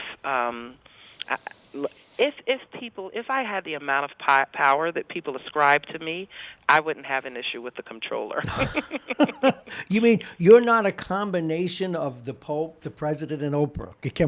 Superwoman and Wonder Woman. Okay, let me throw those in. I have my mighty bracelets. Let's talk flex bullets. Let's talk about the other sides of the building. I mean, you've got You've got and I use the word in a very generic sense, a strong controller, strong city council. You've got your side of the building, a lot of stuff in your agenda. You've embraced those issues. Now, there are things that are starting to go well. We know that you're moving in the right, or at least most people say in the right direction, but you would tell us if it were not. So with the Memorial Field, what are the other issues that you're concerned about? What else are you working on? And so what was the first 2 months like, Mayor? Well, I mean, it's been a good ride so far. With Memorial Field, the City Council passed the IMA legislation with the intermunicipality agreement with Westchester County. I signed off on that last night. We have a Board of Estimate meeting this morning, and we will confirm that IMA through the Board of Estimate, as is our tradition. So we're excited about that. Still meeting with the county around the final design, which I believe we've come to the final design of the project, working with my DPW, the county DPW, and other county offices to get the final sign-off on from the DEC concerning the dirt under the tennis courts, because a lot of the other dirt had been removed, but we want to make sure, we've been able to prove as the city of Mount Vernon, or we believe we've been able to prove that the dirt under the tennis courts is not contaminated. Okay, thank goodness. The tennis courts were finished before the dumping occurred, but we do still have to remove the tennis courts because it's in the way of the design of the new stadium, so some of the tennis courts will have to be removed and redone, but we want the sign-off from the DEC to say that that's not contaminated dirt, of course, so that as we remove that, we would be able to just use that dirt that's there, fulfill for the rest of the project, and not having to have it removed and sent down to a processing center for decontamination and disposal. That's a much more expensive process. And so, if we can get this sign-off, then it can just become, the demolition can just become a part of the project, the entire project, and we can continue going. But we are still believing that we're on track for the reopening of Memorial Field in the fall of 2021 in time. That's going to be a great day. Football season. That's going to be a great day. Again, our guest, the mayor of Mount Vernon. It seems like she's been there a long time. Very busy woman. She is in the job 2 months. Mayor Sean Patterson Howard, dealing with the financial issues, putting a light on those. And now, of course, looking forward to getting Memorial Field rolling in full speed. What else is going on, Mayor? What's been keeping you busy for the last 2 months? Well, we finally got a budget. When I came in, there had not been a budget. We worked through a process where we were able to, and I worked with the comptroller, even though she denies it now, to get some budget items and wrap my hands around the budget. And I think we did a good job. There were areas that we had disagreement in. She decided to pull out and no longer support the budget. I continue to work with the City Council and the Finance Committee on it. I think we've put forth an incredible budget that includes much-needed new positions, positions that over the years have been eliminated. So we put in for 3 building inspectors and code enforcement officers. Mount Vernon has a very big problem with bad landlords and bad actors in housing and even in our commercial space, people just not following the codes of Mount Vernon, but they didn't have to because you had no code enforcement officers, or you had 1 or 2 who were who are really stretched thin.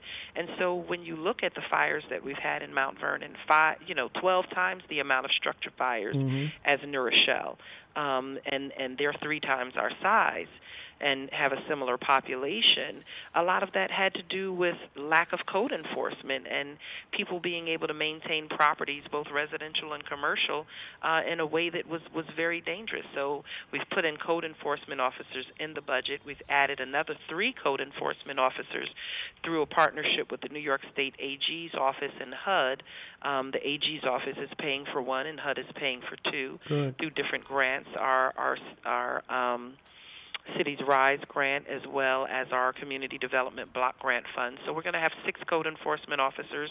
1 will be placed in the fire department, and we've budgeted for a new deputy chief, which will help us to oversee some of the code enforcement also from the fire side. So prevention is something we're going to focus on, and compliance, which I believe will help put our arms around fires in Mount Vernon, but also bringing our housing stock up to standard and ensuring that we're providing quality housing to our residents, and especially our most vulnerable residents who don't have a voice for themselves. We've added in the budget a chief of staff for me. I'm good for excited you. about We that. talked about that. You need that, Mayor. My own humble opinion. If you don't have a chief operating officer, then as the chief executive, you get caught in the weeds. Yeah, where you get caught way in the weeds. From turning on the lights to making sure the phones, you got to have it. Good for you. Good for you. So I'm excited about that. We're bringing in our planning department. We're bringing in an assistant planner, which will definitely help our one planner that we have really catch up to. We have so many potential projects on the table.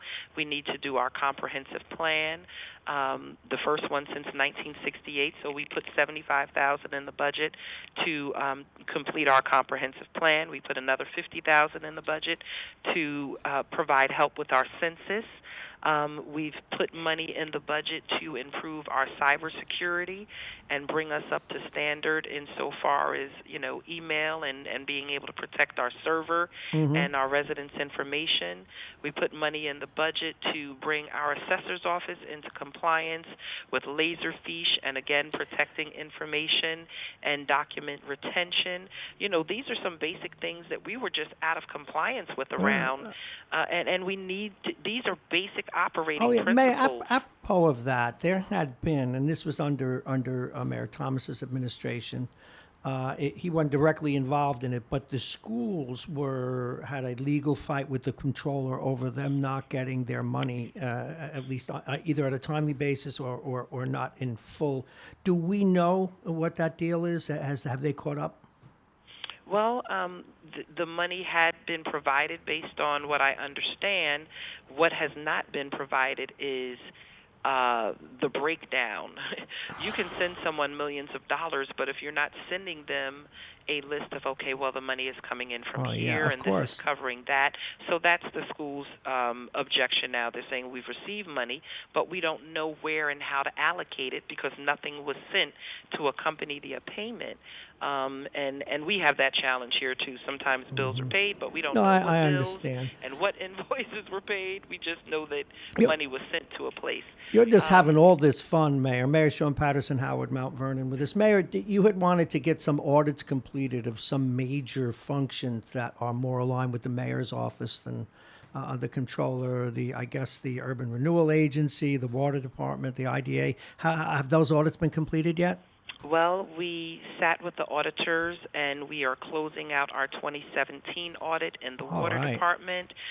Clearly that was a year where there was a lot of questions as to where finances went in the Water Department that may not have been germane to the Water Department, but covered other functions and other issues, which we know legally that's been in the news. And so we just really had to deal with that issue. It can't be solved. We just have to have them write a report to say it is what it is. Right, exactly. But the audits are being done. There's no more forensic auditing to be done. There was money that I feel was misappropriated, and I guess the courts feel that same way because there were lawsuits around it and convictions, and so but we have to move past that now and move forward so that we can close the books on 18 and 19, and our Commissioner Spruill stands ready to do that, so we're confident in that. Hey, how could you go wrong having a man of the cloth handling those kinds of audits? But not only is he a man of the cloth, he's a very former competent controller. Yeah, I know. People have told me that, yes. Yeah, so he's very competent, and that's been really good for us. Additionally... I did have one more question, if I may. And then the IDA, we've reconstituted. Oh, I'm sorry. I didn't wait. Yes, go ahead. Because you asked about the IDA. Yes, I did. So we've reconstituted the IDA. We had to go and secure the bank accounts, and there might have been some other ones that were sitting dormant, and so we're pulling that information together now so that we can prepare for those audits. And we're asked state comptroller to come in and look at those books as well. Good. With the Urban Renewal Agency, on our end, we just had to get some minutes completed. Those minutes are completed for 16. There are some things that we have to write off. And on the comptroller's end, we're waiting for her to provide our auditors with access to the bank accounts to show that the monies that have been sent from HUD to the city on behalf of the Urban Renewal Agency were transferred in full, and were transferred timely. Do you expect her to open those books willingly, or are they going to have to use a can opener? Photocopies, partial photocopies of monthly statements. That ain't going to fly.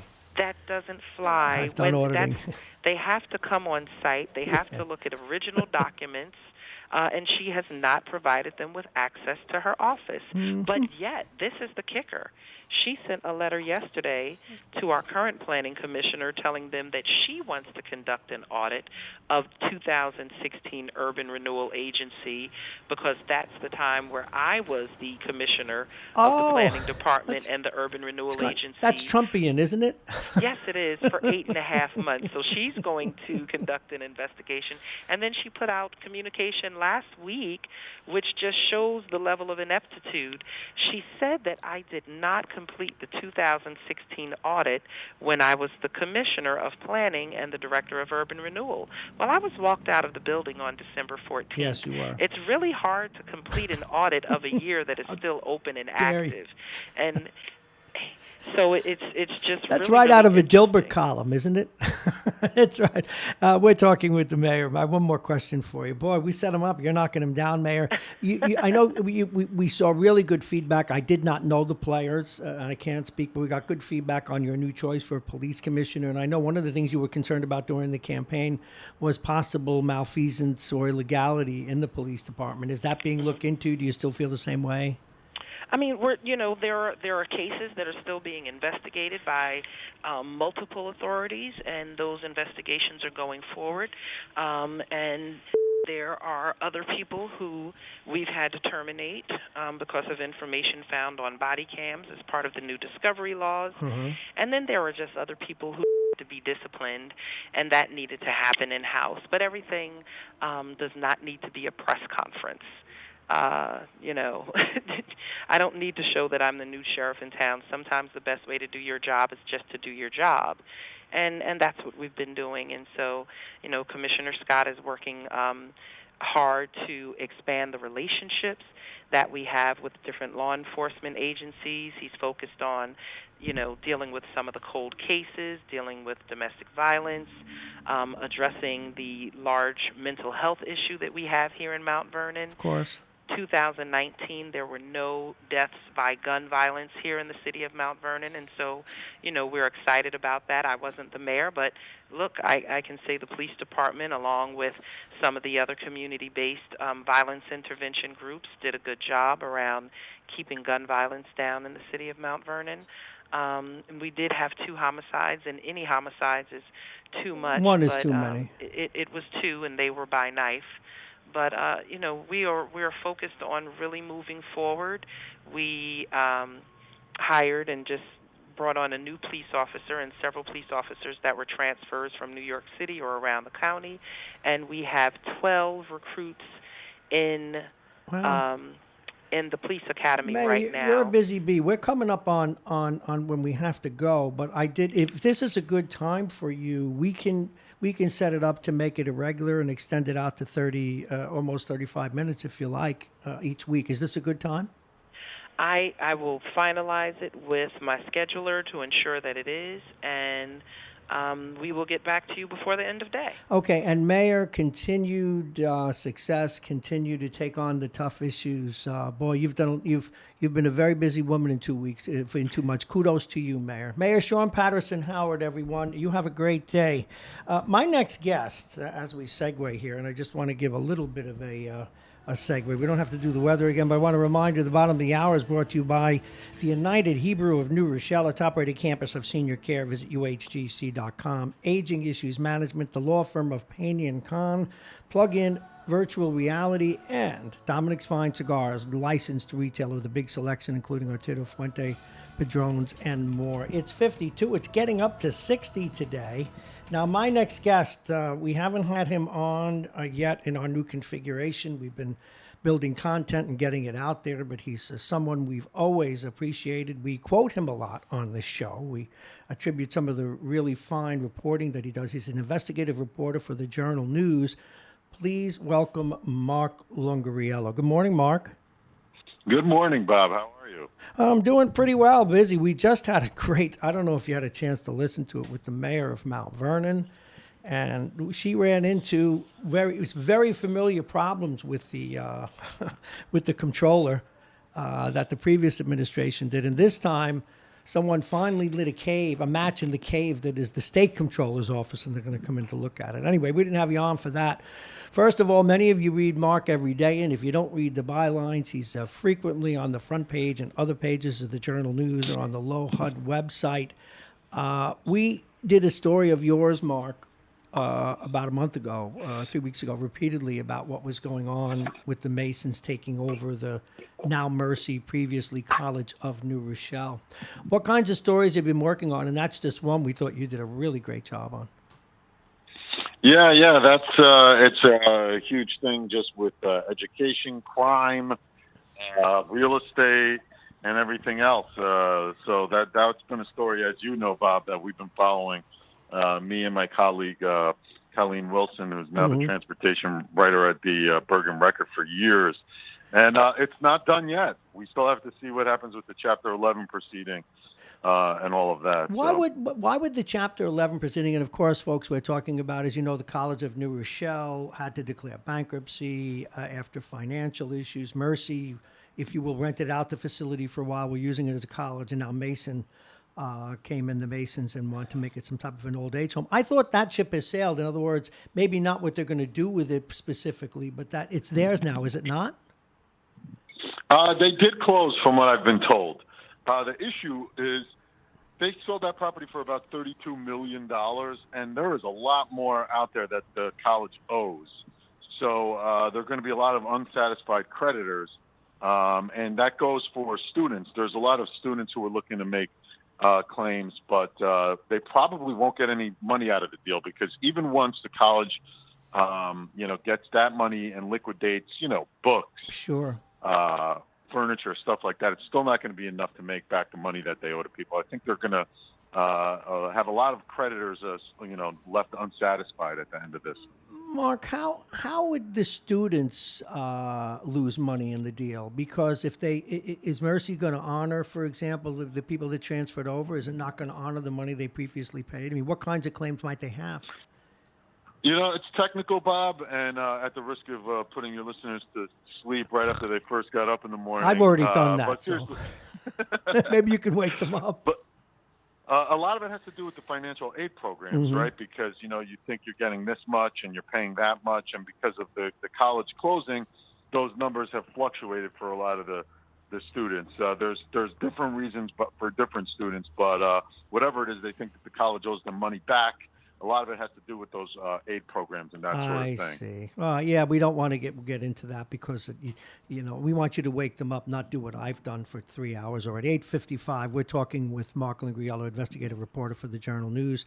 Now, I know there were some open town hall type meetings, and the people who live in that neighborhood, I once had an apartment there.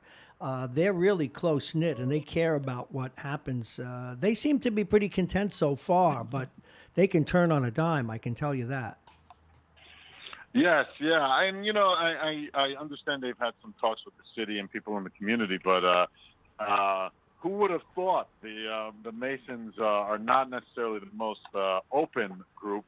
I'm making a joke. Of course you may, but that's irony, folks, because they've never been known for being quite open, but they will have to be in this case. I can't stress enough. I've been frightened twice in my life doing reports. One, really, you guys like us, we cover murders, fires, floods. The two most scary stories I ever covered, Mark, were one, the dog park in the north end of New Rochelle, when people wanted the whole park. And number two was a meeting of the residents, the residents of Residence Park, over one group wanted to make it an historical destination. And those people scared the death out of me. So anyway, now what kinds of information should we be looking for There's a lot of talk about what they have planned there, but like, what are the particulars? What are they knocking down? What are they putting up? What's it going to mean for traffic in the area? That sort of thing. So, they say that they're mostly going to maintain the campus, at least from what I've been told secondhand and what they've said. But what does that mean? What does that look like on paper? And I think that those are the questions that need to be answered. What kinds of things are you working on now? I know that's an ongoing story, and it will be. What's at the top of your queue these days? What's coming out in the next few days that you can talk about? Working on, as a matter of fact, with Sean Patterson Howard just now, we're working on a story that'll be running this weekend in Low Hud, the Journal News, on Memorial Field. Yes! Yes, and we've been on this one for many years, but looks like the project is finally getting legs this time at a much inflated price tag. Mm-hmm. But the question at the end of the day is, what happens with the prosecution? And the short answer appears to be nothing as of now. When you say the prosecution, do you mean over the soil that was dumped there? Yes, 50 tons of dirt illegally dumped on a municipal field, and not one person held to account from it. Nope. Bypassing state laws, city laws, using public taxpayer funds to put it there, using taxpayer funds to clean it up, and not one person has been held responsible or facing criminal charges for it. Well, one of the things, and I have a habit of going back and looking at old stories and tying them together. It's one of the reasons I even came to do this. And, the former mayor took some lumps on his way out the door. Some of them deserved, but others, in my view, not. And he'd been yelling about this for 4 years. And he'd been yelling about the controller for 2 or 3 years. And now all those things are coming to the forefront. Do you think we'll ever find out who dumped that soil? Bob, my colleague, Jorge Fitzgibbon, former colleague, now at the New York Post, and I spoke to Ernie Davis, and on the record, and there's a recording of this interview, he says that he, had a barter deal with contractors to allow at least some of the dumping. He has since walked that back a little bit and said, well, I didn't agree with the illegal dumping, but any dumping was illegal because there was no permits, there were no approvals by city council or otherwise, or state records that show any of this. There are no records in City Hall. So I'm not pointing the finger at Ernie Davis for having done anything. But the point is, he seems to at least know a little bit about some dumping that went on there. So, if you were an enforcement agency, he'd probably be a good person to start with. And I do think the answers are out there, Bob, because you don't just take this dirt from nowhere. They're manifest. I couldn't agree more. Of it somewhere. I couldn't agree more. As a former executive, you know what? I always like to start all right, who was the top dog? All right, I get it. Ernie Davis was in power then. Who was the commissioner whose job it was to be responsible for that site? I want to put that guy under Klieg lights. Because either he didn't know or he didn't know. If he didn't know, that's malfeasance. And if he did know, it could be something worse. What about that? Yes, well, I know that the guy who was in charge of the project was the former I forget his title, water commissioner or something. Beauvais or something like Beauvais. that. Yeah. Yes, go ahead. I'm sorry. No, go ahead. No, you're encouraging me because I've always felt that this thing is just going to die on the vine. And just a feeling I've had. I'm not pointing fingers, but since I also do punditry, I've always gotten the sense that the powers that be in the Democratic Party haven't been crazy about digging this up, so to speak. But that's just my take. Well, some of the allegations, from at least Lyndon Williams, the county legislator there, and you'll see this in my article, John Bandler in my article this weekend, is that if this had been a community that was not a community of people of color, which Mount Vernon is a majority of, then would there have been enforcement? Would this have been allowed to happen in other communities? And, that's a question he's raised to prosecutors, to the state, and I think it's a legitimate question. There is a history of this type of activity being kind of, people not necessarily looking the other way, but kind of not, holding people accountable for dumping on a community of color the way that they would if it were other communities. We saw in Suffolk County a very similar case to this, where prosecution went through, and the DA came out and said publicly, like, we will not allow dumping like this on one of our communities. We don't accept this kind of thing. And it's been mostly silence from any enforcement authorities on Memorial Field. And one last thing, Bob, on my rant here, Please go. we're coming up to the end of statutes. Oh, well, now that's beginning to make some sense. Because one of the things that people should know about Mount Vernon, and this is not to cast in terms of aspersions of wrongdoing, but from a political point of view, the current head of the Democratic Party in this state is also the head of the Democratic Party in Mount Vernon, was also in city government in Mount Vernon, gets to decide who runs and who doesn't and who gets smiled on. And all of that just leaves a lousy taste in my mouth. But again, I could do punditry. You're reporting it. But I want to just commend, and don't go anywhere yet, commend the Journal News and yourself and Mr. Bandler for following up on this, because it's a lot of people have been hurt by this issue, mostly the people in Mount Vernon. Yeah, I think this is like a lingering thing that even if and when the field finally opens after a decade, if there are no answers to who's responsible or why they haven't been prosecuted or face some kind of repercussions from it, I think that the people will always have a little bit of unsolved or an open wound on this situation. Absolutely. Well, you mentioned Lyndon Williams before. As you know, I've had him on many times, and he's written letters to the Attorney General. He's written letters to the DA. And and one of the things I know that one reporter I know who shall go nameless sometimes has said, enough of that, he goes to the FBI. But there's been no real action, no real investigative action. Do you think your report will finally prompt it? I don't pretend to know that there's an answer to that. But my understanding, and this is, there's been like no official comment, and we've been working on trying to get official comment, is that some agencies, including the Westchester County DA, have looked into it, but for whatever reason not put a case together to be able to prosecute somebody, whether that means lack of evidence or lack of cooperation or statutes, whatever it is. It doesn't seem to have happened yet, and I don't know that that's going to change.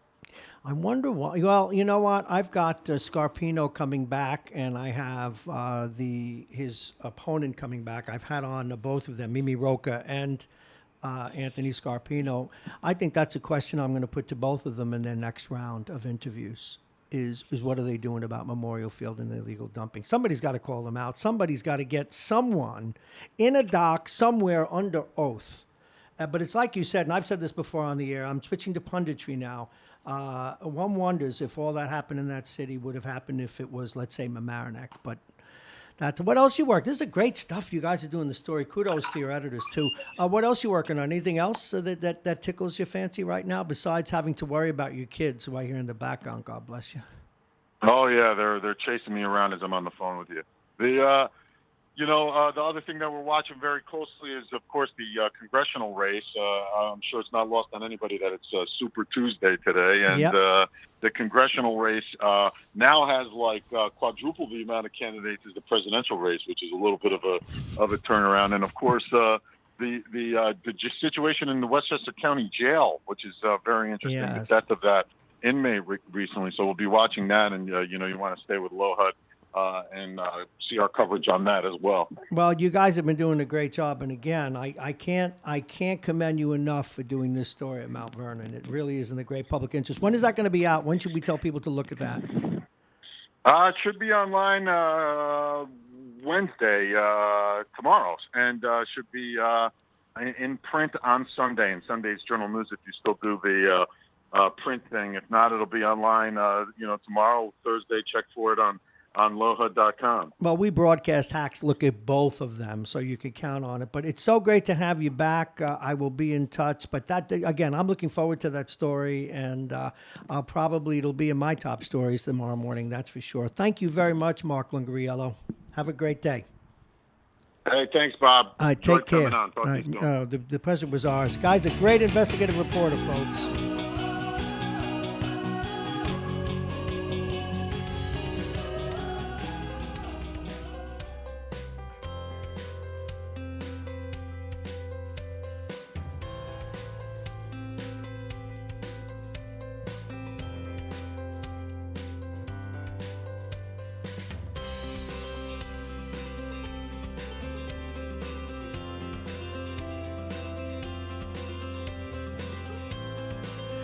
right, let's take a look at where we're at.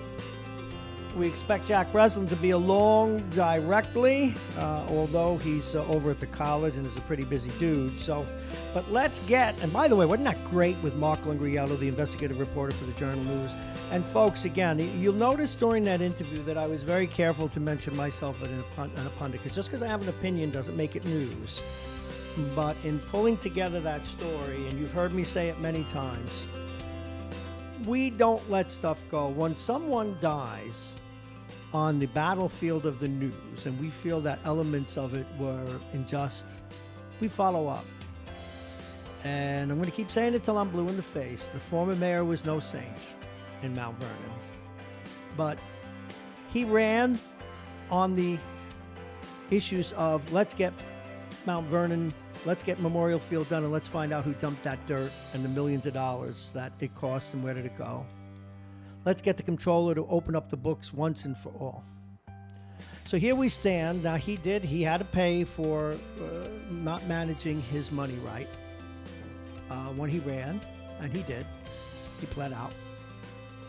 And he also has to wear some of his personnel choices and maybe a bit of arrogance. He also has to wear the fact that his lawyer was indicted for using city funds to help his defense of the aforementioned problem. Has to wear that. But what he also has to wear is the fact that he put these issues on the front table. He begged for help.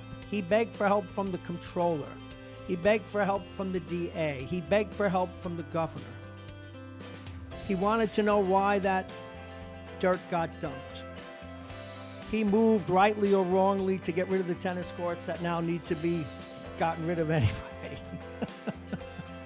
And lastly, he wanted Memorial Field to get done. So now the state attorney general is coming in, finally to look at the books, and now Memorial Field's getting done. Very odd story. All right, we're getting ready for our next guest, but before we do that, let me share the weather with you one last time. Hey, if only these buttons. I gotta move this thing closer. All righty. It is already 50. My goodness, it's going to get up to near 60 today, but we may have some scattered showers later. You wouldn't know looking outside. The skies are blue, the sun is shining. Tonight, partly cloudy, the temperature 43, the wind out of the southwest 10 to 20 miles an hour. Wednesday, mostly sunny skies, a temperature of 54, the wind out of the west 10 to 20. Thursday, mostly sunny skies, the high will be 50 degrees, the overnight low 36. But then Friday, more warmth, 46. We like this. The spring is sprung, and it's a little early. So don't expect that you won't have some freezing to do a little later. And the weather's brought to you exclusively by United Hebrew of New Rochelle, voted one of America's best rehabilitation and senior care campuses, and it's right here in New Rochelle. Visit uhgc.com. And this segment is brought to you also by our friends at United Hebrew of New Rochelle, the top-rated campus of senior care aging issues management, and their partners, Aging Issues Radio, the law firm of Payne & Kahn, Plug-in Virtual Reality, and Dominic's Fine Cigars, licensed retailer with a big selection, including Arturo Fuente Pedrons and more. He's in the house. He's with us each and every Thursday. We don't know if he has to run out to class, so we have to get to him quickly on this Super Tuesday. And again, we remind you, we will be here from 8 to 11 tonight, coming the results as they come in and on Super Tuesday. Please welcome Professor Jack Breslin. Good morning, Professor. Good morning, Bob. It's good to see you. Mass communications and ethics is his gig. Every week you come in and you remind us that you're going to talk to your students about this or that in a given day. I think last week you were going to be talking about what's going on with the web, et cetera, et cetera. Was I right, or do you not remember from week to week? The who? The web, not the internet. Because I got a story for you. Okay. Last week we were covering your favorite topic, radio. Yes. Okay. And recorded music. That was in the intro class. And in the media ethics class, of course, was exam number 1. But yesterday we were talking about offensive speech, namely indecency, obscenity, and pornography, the First Amendment protections for those, and the problem with the Internet about how any kind of regulation, any kind of law that we established to especially protect privacy and to keep predators away from children, by the time that law is even introduced or passed, the technology has made it ineffective. Yeah. So this is the struggle we have. When the internet first started getting hot in more ways than one, a lot of my media law colleagues, PhD candidates, their dissertation was, how do we monitor the internet? What model can we have? And I'm sure, they use those dissertations to hold open their doors now because everything they wrote is now out of date. Whereas mine is still open and hot with crime victims in the media. It's still a hot topic. Okay. Unfortunately, because of particularly with shootings and how when there is a shooting in a particular area, the media descends, parachutes in. And some of the media practitioners are very sensitive to the victims, knowing that they're traumatized. Yeah, I will not put the mic in the face. But there are others who, their editor sends them, like up in Newtown. Yep. A big sign up, media stay away. And the editor says, if you want your job, you go up and knock on that door.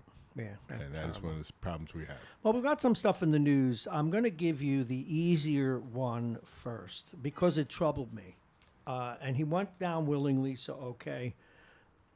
You've been in these newsrooms. You've been a publicist for people. What in God's name did Chris Matthews do that was so egregious that he felt the need to resign? Or was he using one as a pretext for another? You familiar with this? No.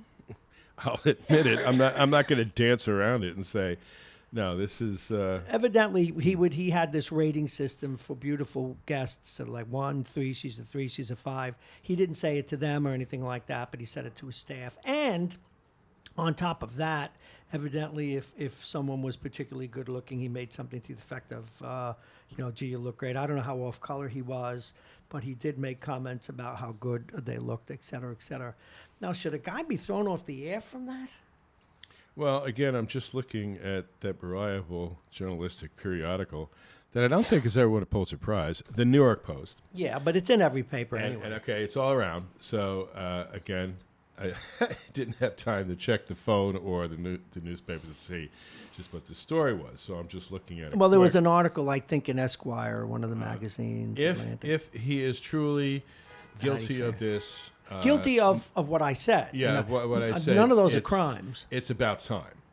And it's time that these people wake up, and any other profession, they would be terminated. And for doing what, though? I'm trying to understand what they did. Because if he harassed individuals, yes. But if he shared his opinion with an employee, why is that malfeasance in some way? Well, in my particular profession, is the woke movement awake or is it delusional? I am not speaking for Iona College, but I know in higher education, if I was to practice that or anybody else, practice what? I would be gone. But practice what? No, I'm sure, but I'm trying to understand what. And then that would be in my record and describe in my reputation, it though for us, because help never us. Get hired by anybody again. I know because we regular folks want to know what it is that's going to get us in trouble. I mean, what can we do? Like if I don't have any full-time employees here. I got a cash guy comes in and we pay him out of petty cash to do a couple of things, but that's it. But if I had employees and another male employee and someone came in here, a beautiful woman guest, and I said, wow, that girl's a doll. I wish I knew her when I was 18. That's a sin?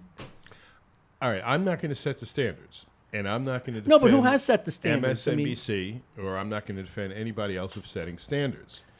You want my personal opinion? Yeah. Okay. My personal opinion is there are many times where people do say inappropriate things. Oh, God, yes. But the word inappropriate has really lost its context. Thank you. And that I was in a situation a few years ago where someone said, oh, I'd like to work with someone I feel more comfortable with. Well, wait a minute. What did I do? What did I say? And it was not something that had any impact on my employment or anything, but it was just I felt really hurt that this person would say this about me without coming to me first and saying, oh, you said this or you did that. And it was nothing of a sexual nature or anything inappropriate about how the person looked or anything like that. Well, there are work bullies that do more terrible things than harass, let me tell you. Teaching media law, I am very sensitive to making students aware that when they're in the media or even in their private lives, one word can destroy a reputation. One word can destroy a person's life. And so the awesome responsibility that someone has in the media, whether it's public relations or advertising in their podcast or a newspaper, whatever, is being so careful about what you say, Of even course. offhandedly. And then in the workplace, the parallel to that is the impact that such statements, even kidding around, can have on someone who might be a little oversensitive or is new to the workplace and is not used to people making comments. And so really, the other problem is for the defendant or the respondent is just what's accepted and what's not accepted. And I think the Me Too movement is a great movement in our country great and to necessary. make us aware. But also there are people who are being punished who really have done anything wrong or being taken out of context. Yes, and you've articulated it very well, and I'm concerned about that. One of the things I love about this country, or did, is that those things mattered, but the law mattered. So does due process. I mean, how do we keep, for example, Don Imus? Thank God he's dead for himself. I mean, he used to make a lot of wonderfully funny jokes, innuendos and things like that. Now, do you have free speech to make jokes or not? You most certainly do. One of the use of questions on irony? one of the questions on the exam was, has the government ever restrained speech? Yes, it has, prior restraint. But they don't stop you from saying it beforehand. It's the subsequent punishment that, occasionally somebody, I can say whatever I want. Well, Okay, that's not yeah. true. No, but there will be consequences, Yes, like when he you did the can thing with the college say it. players. You can physically say it. You can physically print it. You can physically put it on, you say it on your podcast. But there could be subsequent punishment. Okay, one of the things that Imus used to say, and I'm telling this story anecdotally, is that a beautiful woman would call up who was, but again, it was a willful player. And he'd say things like, "Oh, your peach is funny. Get closer to the phone. Rub up against the microphone." Today, he would be dragged out and shot. Yeah. But why should he be if that's the humor? That's But- humor. The standards and the awareness are changing. And But should it be a law unto itself? Well, going into one particular element of the class is the sociology of law. That law is supposed to change with culture. Well, that's or true. Law adapts. But until the law is changed, that's why we had to outlaw lynching, although one state wouldn't do it recently anyway. We had to outlaw lynching. We shouldn't have. I mean, my point is that if the law hasn't changed, tough tiddly's woke movement. Well, the example you brought up about And mine lynching is middling. I support it's the. a good example, but when you start bringing up examples, I could say like abortion or sodomy, the laws have changed. It's not the same parallel to what we're talking about, but it shows that there are times that law will evolve. And so they'll say, no, law doesn't evolve. It's what the framers said. Okay, that's their particular perspective. But law must evolve to address new of course it problems should.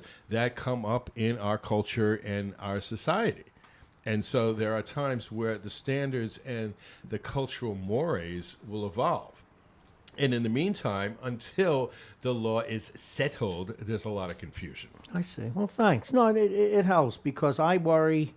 The one thing, it's why I'm not a big Trump fan. It's why I'm not a big Bernie fan.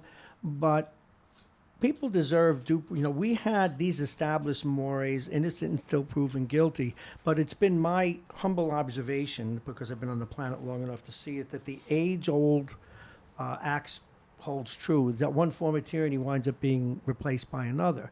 Just because you've been oppressed, and people have. Maybe because I'm short, maybe because you're a woman, maybe because I'm whatever, you have a right to redress. You have a right, like the Me Too movement has every right to pursue these Weinsteins, and good for them. And they should even do more about violence against women and children. Yet the contrast of the person you just mentioned, Yes. namely our president, during a campaign Yes, where there was an audio recording yes. and a witness And people didn't care. of exactly. That's the problem. But you then. see, yes, but see what he did we can all agree that that crossed the line. But if all he did was turn to someone and say, wow, that girl is gorgeous. I wish I met her when I was 30. That's different. That's different. That in class, I always have that 10-second delay in my head. I have to have it here every day. That there are things that could be said that could be taken out of context that could cause problems. Now, back to the issue that we just talked about, that someone was elected president of the United States after having said something like that. Exactly what you said, that some people do not care. The people who voted for him, the folks that I discussed this with, it wasn't real, it was a fake tape. Oh, no, well, that's the problem. No, he really said it. I would say to them, and he said it on Stern. Would you say that to your grandsons or your granddaughters, that that's okay to say? And, of course, they ducked the question.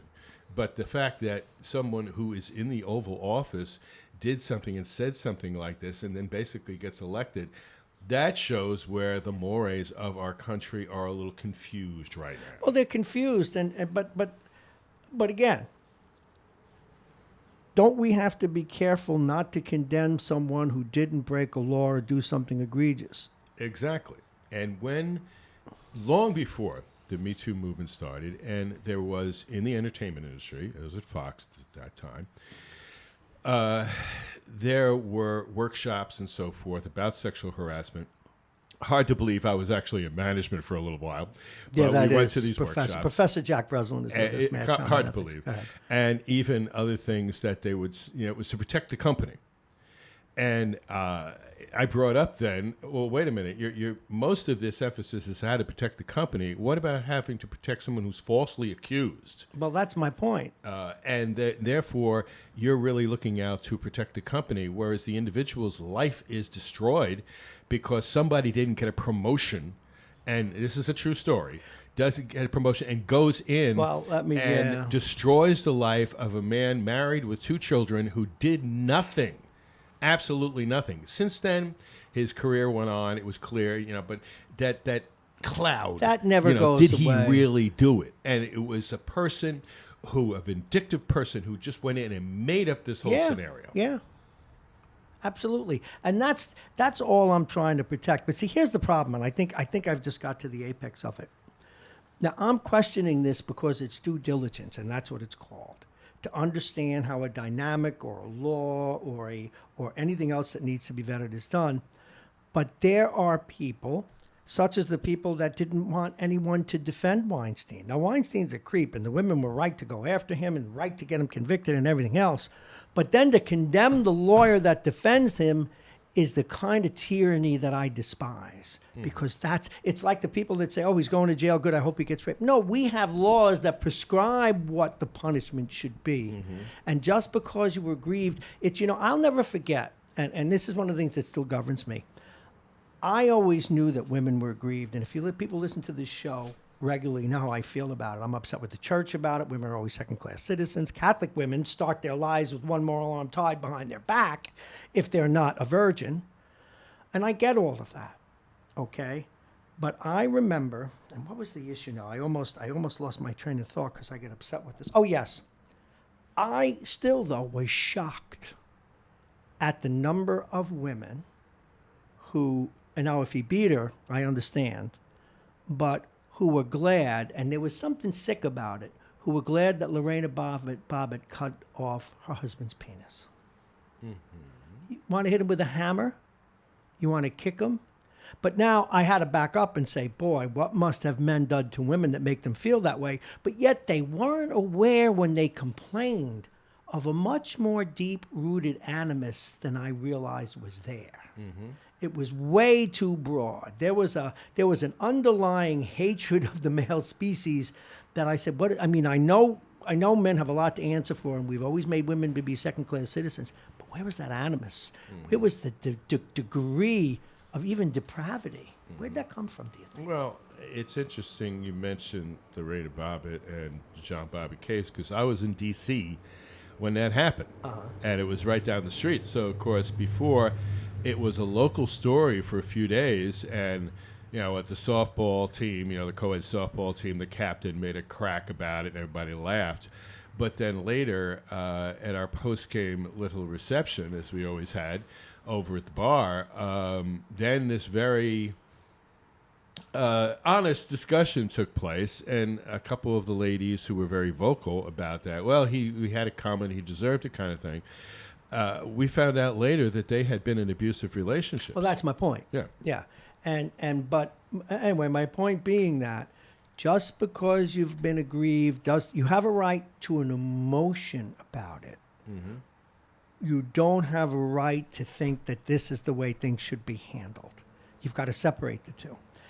Similarly, just because I'm bringing these things up, I'm vetting them, I'm doing due diligence, there are people that would call me a misogynist just for questioning it. Mm-hmm. Because I'm looking for that sweet spot where the law protects everyone involved. Mm-hmm. And that's where the history, and everyone would forget my history of feminism because of the questions I'm asking. Mm-hmm. And I guess it's always been thus, and it'll always be that way in culture, that everybody wants to make things binary, and they're not. All right, got another issue for you. The other day, and this really annoyed me, I put it in the news today. You're probably aware of this. If you're not, the 4 big cell phone makers, or rather services, I should say, Sprint, well, they're emerging now, T-Mobile, Verizon, I think Google was the other, I'm not sure. They're potentially going to be fined $200 million because they've been selling the whereabouts of their phone users. Mm-hmm. Now, I don't know how this works out in media law, but this is such an egregious breach of the public trust. Mm-hmm. $200 million doesn't seem enough. People ought to go to jail. Mm-hmm. Well, back to the point I know, and that's why I bring it up. That the technology is ahead of the law. That by the time this settlement news comes out, the people have already been damaged. And so then how long is it going to take for studies to be done and models to be tested to come up with how do you stop this information going out? And of course, you got to determine whether or not it's considered to be private information. That there might be a court that says, well, they can sell it. It's considered to be a product that just like you sell somebody's credit report, or you sell somebody's address, it's the same thing. I mean, how many times in our snail mail, remember that stuff, snail mail, if you make a donation to one group, how many then do you get? And the proof of that is there's one particular organization that I support very much the work that they do globally. And just by a fluke, I put down, when I sent in the donation, I used an Iona envelope, and they, on their records, then had my Iona address. Mm-hmm. Now, how many, I would say at least 10 organizations have sent me solicitations to that address. How did they get it? They bought it from the first guy. So this has been going on for years. No, I know that. So should something like that be illegal? But or now they're tracking everywhere you go, what you do. Much more serious is someone's location.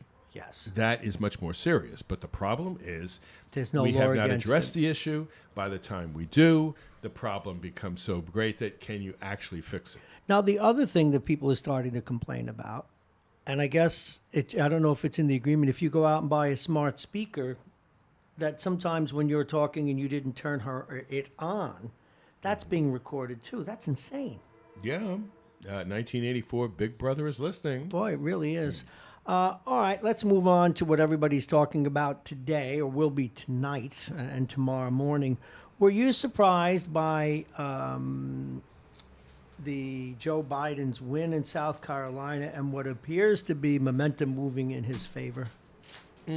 Actually, no, because the polls, for once, were accurate, and he, in previous attempts, has been popular in some areas down there. But poor Bernie with the S word. Yes. That folks do not understand. And in fact, if you ask me to define socialism and go talk about it, I would say, well, that's not my area. But I think it has that connotation of he's a communist. And, of course, people will play upon that. And it's like, well, there's a socialist government in England, and they're not socialist. In my European travels... You want to do nuance now? I'm being ironic. Of course, people don't want to hear nuance. Of course, he's not a communist, but That's the problem. Yeah. The word association. well, liberal So- was a big thing. and Remember, then George Bush Bernie- won the L word. That's why they became progressives. Bernie has this image of being the crazy uncle, Yes. and that turns people off. Well, as he's not helping himself lately. Exactly. So I think from the beginning, as we've seen in previous campaigns, that somebody else makes a move, but the person who was the hands-on favorite all along winds up getting in. Now, is it going to be decided tonight? Will Bernie pull an upset and get enough delegates to be the nominee? I don't think I so. doubt it. Or will Biden pull in enough to go to take the lead and go in?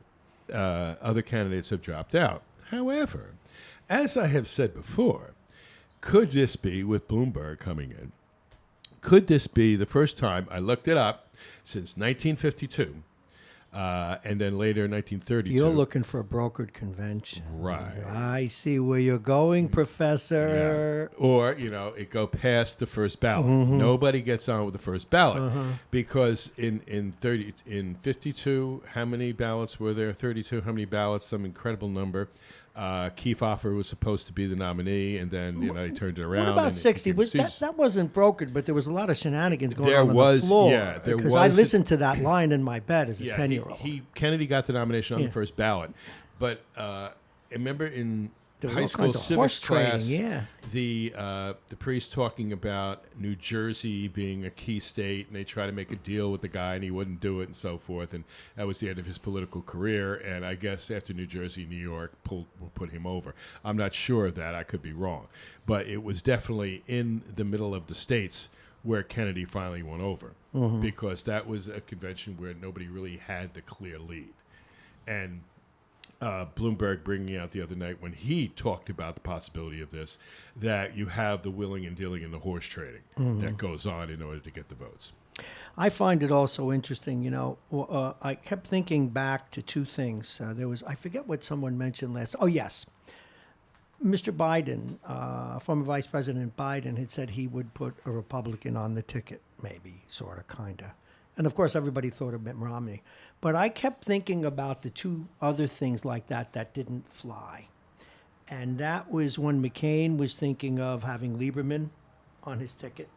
And also when, I think it was when the first time that President Reagan won, I think there was this talk of having a co-presidency or, yes, one of my previous guests left his nice coffee cup here.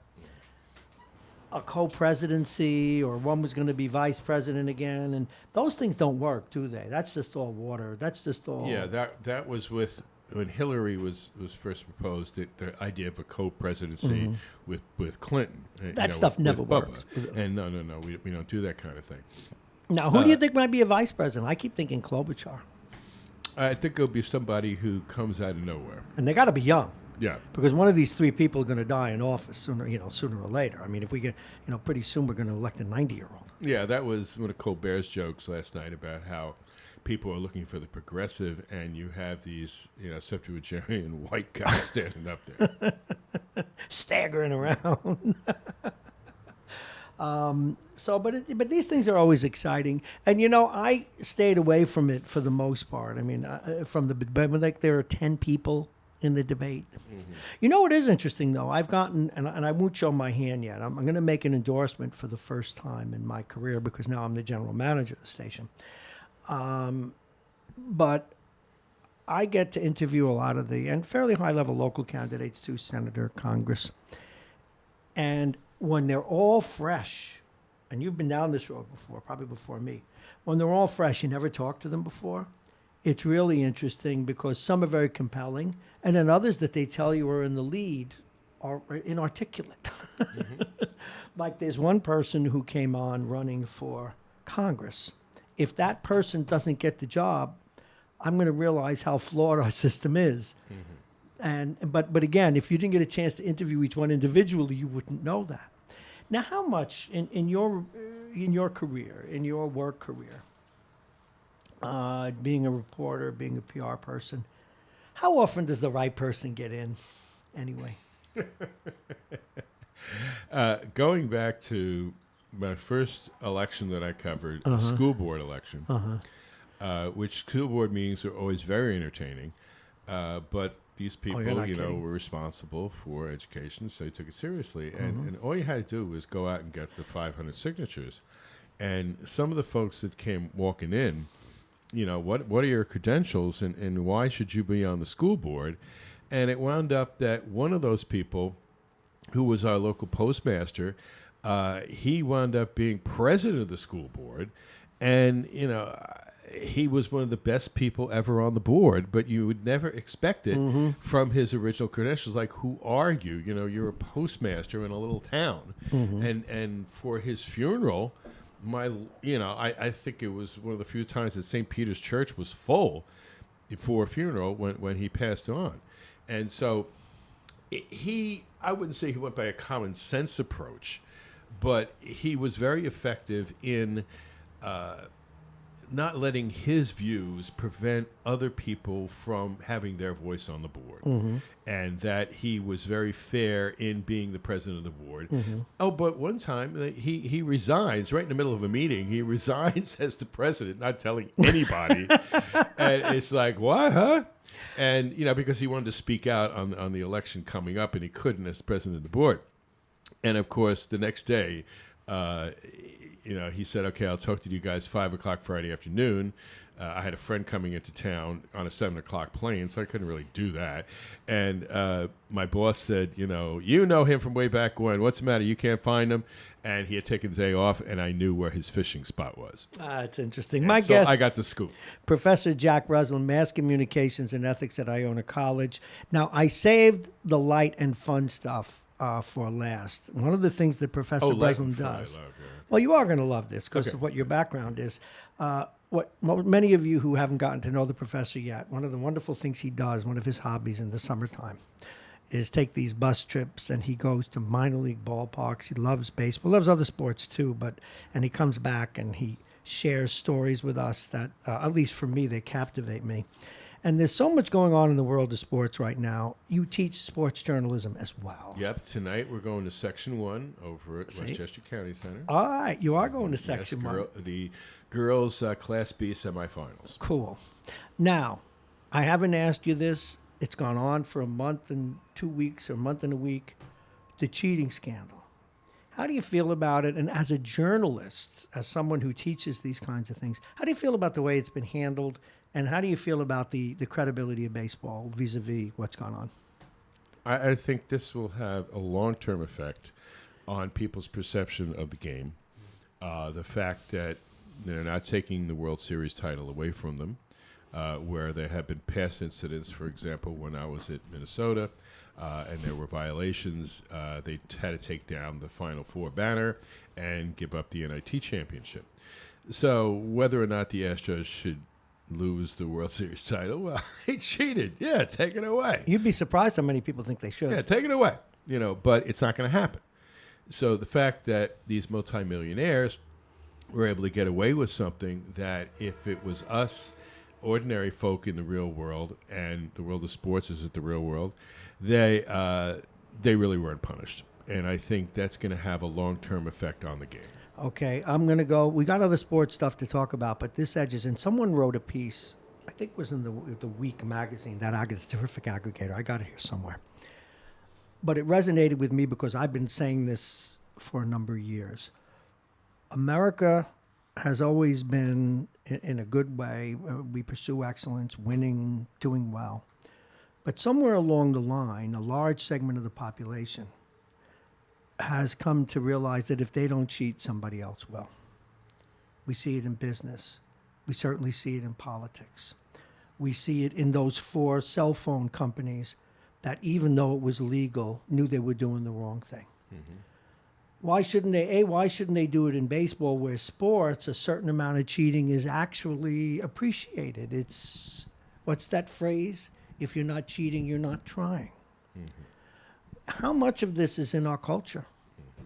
No. I mean, we love Clint Eastwood movies when he breaks the law but gets the bad guy. Right, good old Dirty Harry. Quote Dirty Harry. No, in but did you class. understand the thread? Because it's been a A thread in man's my gotta know show. his It's been a limitations. thread in my show a long time. Yeah, that in doing the introduction to the ethical part of my media law and ethics class, I talk about how we get our moral foundations and how growing up, did you hit your brother? Did you hit your sister? Don't you lie. Don't mention that So to me. in your house, do not lie.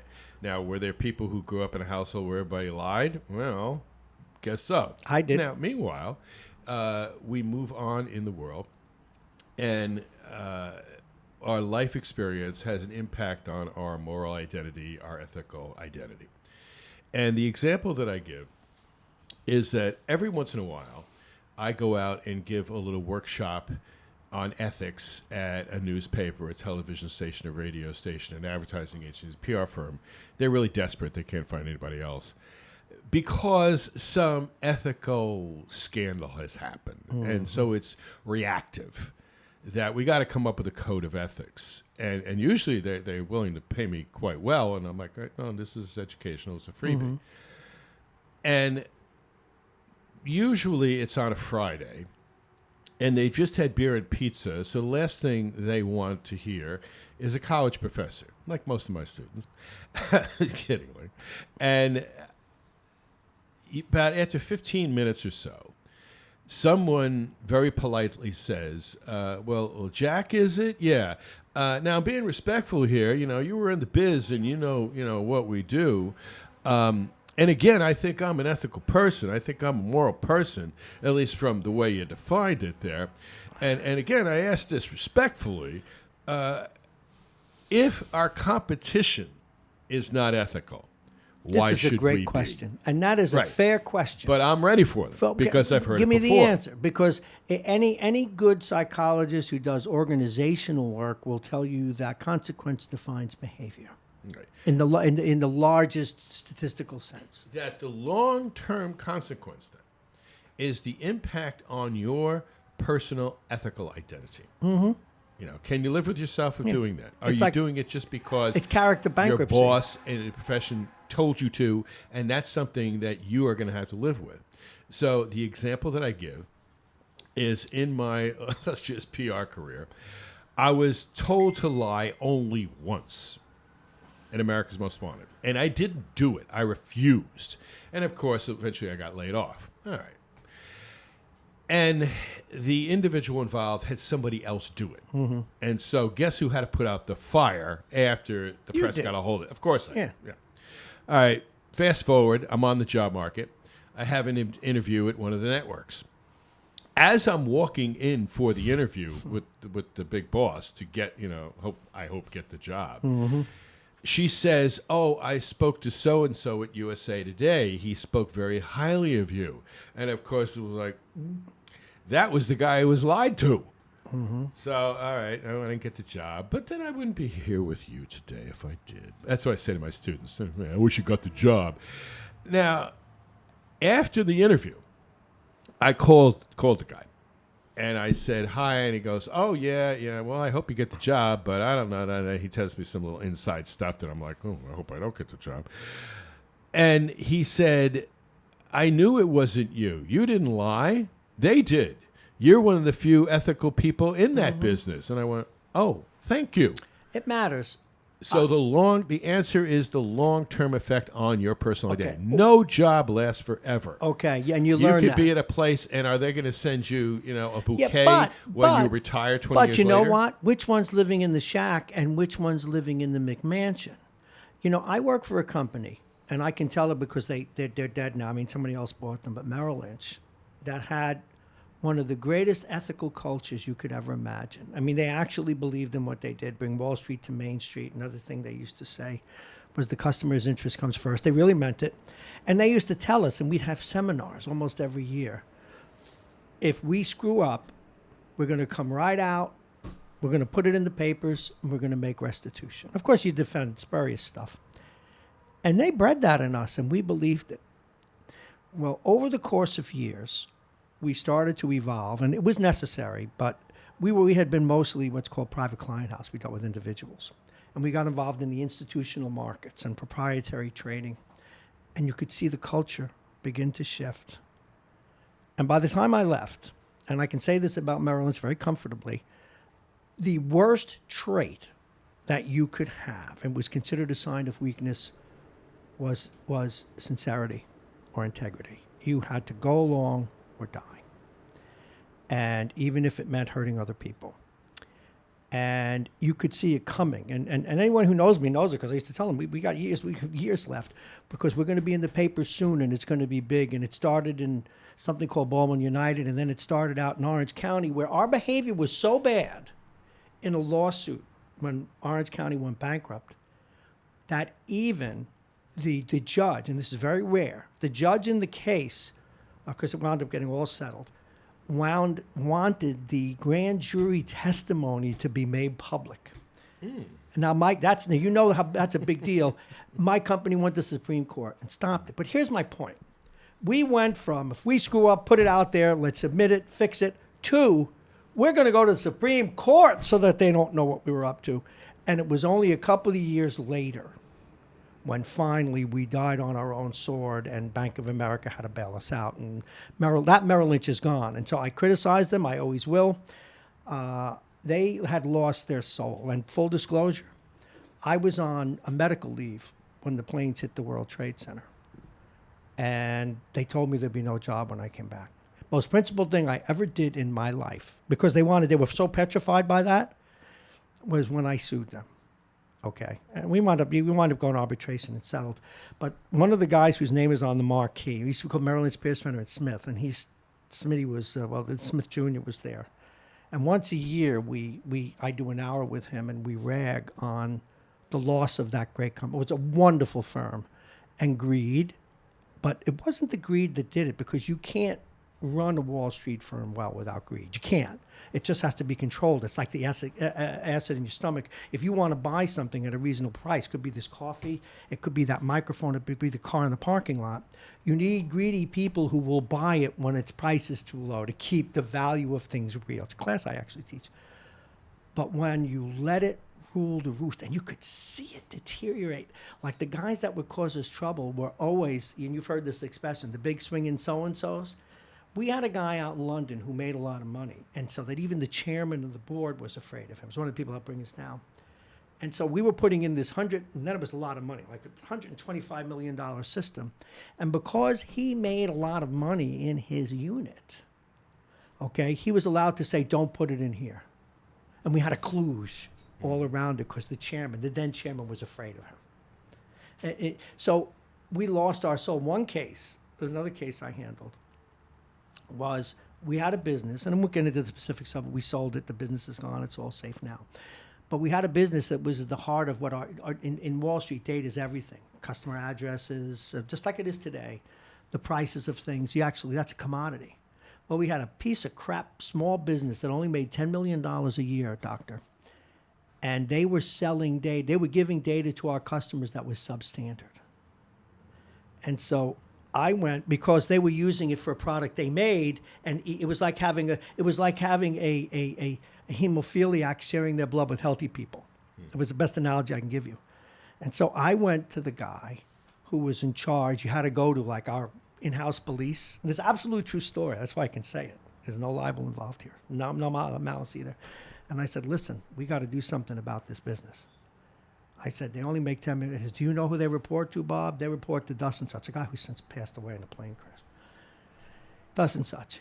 He's my boss, too. He's way too powerful. I can't do this. You have to do that. I'm in charge of the data, not that business. He said, I can't touch it, because he was afraid of the guy. And so was the chairman. So our ethics, that's how, when the ethics fail, they fail like that. In fact, you know how we solved it? We solved it by using one person's greed over another. I went to the investment bankers on the sly, and I said, you ought to sell that business. Your guys will make a whole bunch of money. So I used greed against them. But can you, just from that story, could you see the breakdown in ethics? Mm-hmm. We watched it, and you could see it coming. The sad part is you shouldn't see it coming. Just like with Trump, if you could see it coming, you should worry about it. Mm-hmm. And so that's why it goes back to the individual. that in that introduction, I also talk about ethical guidelines that you can derive from various ethical philosophies. And one of the guidelines is from the Judeo-Christian persons as ends, love your neighbor as yourself. So the example I give is when I got canned from NBC, of course, my illustrious career.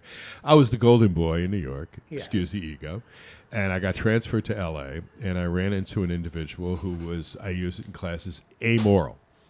And through lying, deception, 8 months later, I was out the door. Yeah, you got to be to be successful in the current world. You've got to be amoral to be uber successful, almost. Okay, so unless you're a I give gifted the athlete or example singer. Of how when I had just gotten to L.A., I was looking around for a parish. So I lived right off Ventura Boulevard, and just go that way. So I went to the west. Down, from into Encino and that area there, and I found a church that I was going to each one a different week. And I went in, and I always say that the student who sits up in front, that's the student who, ambitious and dedicated. Not that we don't have shy students who want to sit in the back who aren't ambitious and dedicated. And I went right up front. Well, when it came time for the Kiss of Peace, I looked around. And guess who was on the other side of the church? That guy and his wife and kids. Yeah. So I walked over and I said, my peace of Christ be with you. Oh, this must be your wife and children. And peace to you too. Oh, he's my boss. He's great. Your dad's a great guy. And 4 weeks later, the guy's throwing me out the door. So the example then is that Judeo-Christian Christians then love thy neighbor as yourself. It was a cloak that he put on Sunday, saying to your kids, listen to what that man in the vestment says. But in real life, that's what corporate America it meant nothing to him. corporate Merrill and Lynch, I am sure that he's still doing it. Merrill Lynch, we had at the end, they finally took him down, I understand, the last few years. We used to have these words on the door, respect for the individual. We were treating people like spit. Respect for the individual. Responsible citizenship. You know what responsible citizenship was? Almost threatening us to give money to United Way so that we'd meet a goal. And this was towards the end. It used to be very genuine at one time. They really cared. But now they still had the slogans, but they weren't living the life. In fact, if you didn't do something cynical, you weren't trusted. I applied for a job, which I got. I was a communications guy, and there was a particular woman who must go nameless. I have to comply with some of what I signed, who was gifted, but had the reputation of a barracuda on steroids. But she was really a good executive. And I said, I'd really like to work for you. The job was open to be her communications director and COO. I said, I think we can get you to the next level, blah, blah, blah, blah, blah. And she said, well, that's why you want the job? I said, yeah, it's fun. It would be fun. She said, that's not a good enough reason. So then I reminded myself of she was this kind of as most successful people at that level were, very immoral. And I said, tell you what, if you do well, I do well. Now that she bought. Mm-hmm. So later on, remember the aforementioned part when I sued the company? Later on, I mean, we were very successful together. But again, it was a panic thing that the firm did.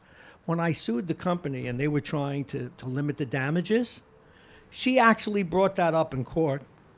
He was a very cynical guy. He actually said that he only wanted the job so that he'd move up. And that was exactly who I wasn't. I mean, not that I didn't want it. I mean, I'm my own cynical, and I was a manipulative political bastard when I had to be.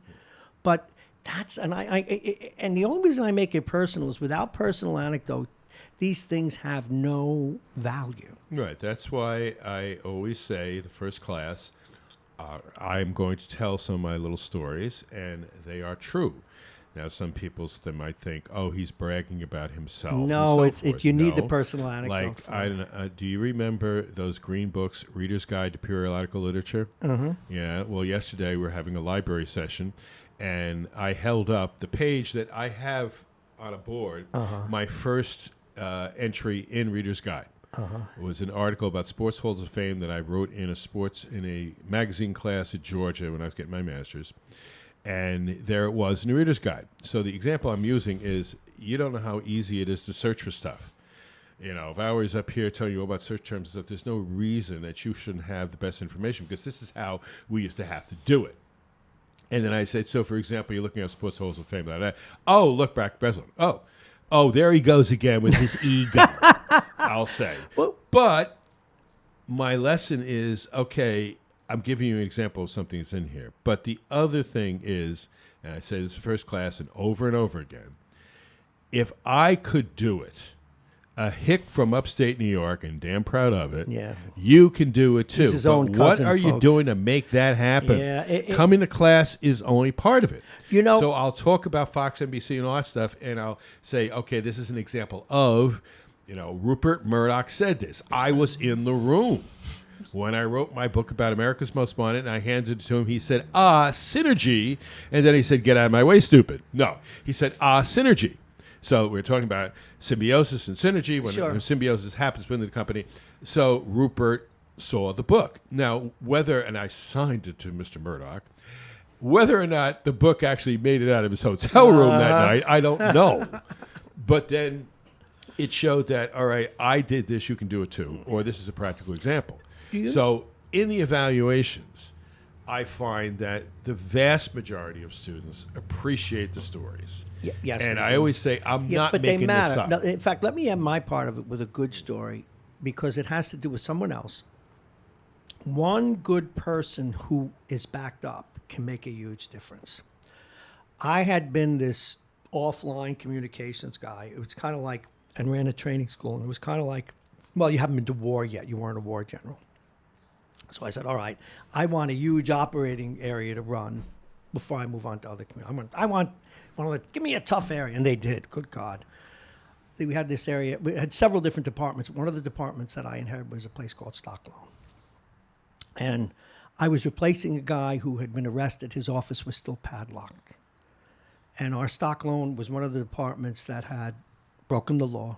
People went to jail. And the people that ran it, who actually were very talented people, but for a couple of years, all of the standards fell.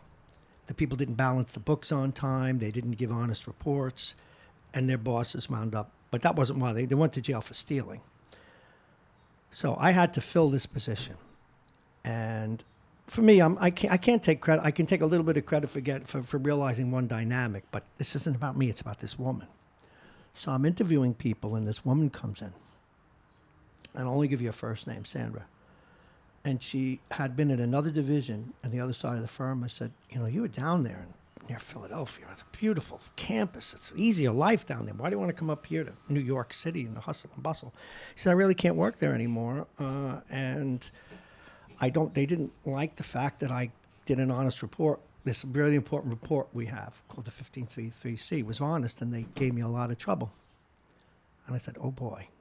And she was very smart. So I hired her, and I just gave her one mantle. It's just a hunch. And I said, look, you're not going to be perfect, but all I need in this job is do it any one way you think fit, but ethically and consistently. As long as you're ethical, I'll back you up. She took this unit that had, and it was still like out of whack, like $120+ million. She created, because she was honest and straightforward, but kind, but a strong leader, it was the most improved area in that this huge part of the company by like country miles. The people developed a code of ethics that they stuck with. Mm-hmm. They did the job right. They knew they always got an honest answer from her. I said, I'd rather you fail doing it ethically than succeed not. That's all I had. This woman was a huge success, and she made a difference in the culture of the place. So it's possible, but you can't do it if your bosses won't let you. That's what at Fox and NBC, there was no code of ethics to follow. Mm-hmm. And in those times, there never once was any kind of ethical discussion. Didn't mean that I didn't work with people that I would consider highly ethical and highly moral. My great mentor, Manny Messina, he, was an honest, good, hardworking man, and he was a great role model for me. Mm-hmm. And there were times where he would say something like, you're going to meet people here who do this and that, knowing that I was of the same fiber as him. Mm-hmm. And later, when a colleague of mine, who I would consider to be of that moral fiber as well, Rosemary, she was being interviewed for that job, and I used to kid her, yeah, well, make sure the office is still how I left it, a few years later. I knew that if I said to Maddie, she is a moral person, she'd get the job. And she did. And we're not and talking wound right. up doing an exceptional job. But that's what happens. And we're then not talking about later, being persnickety. He thanked me Yeah.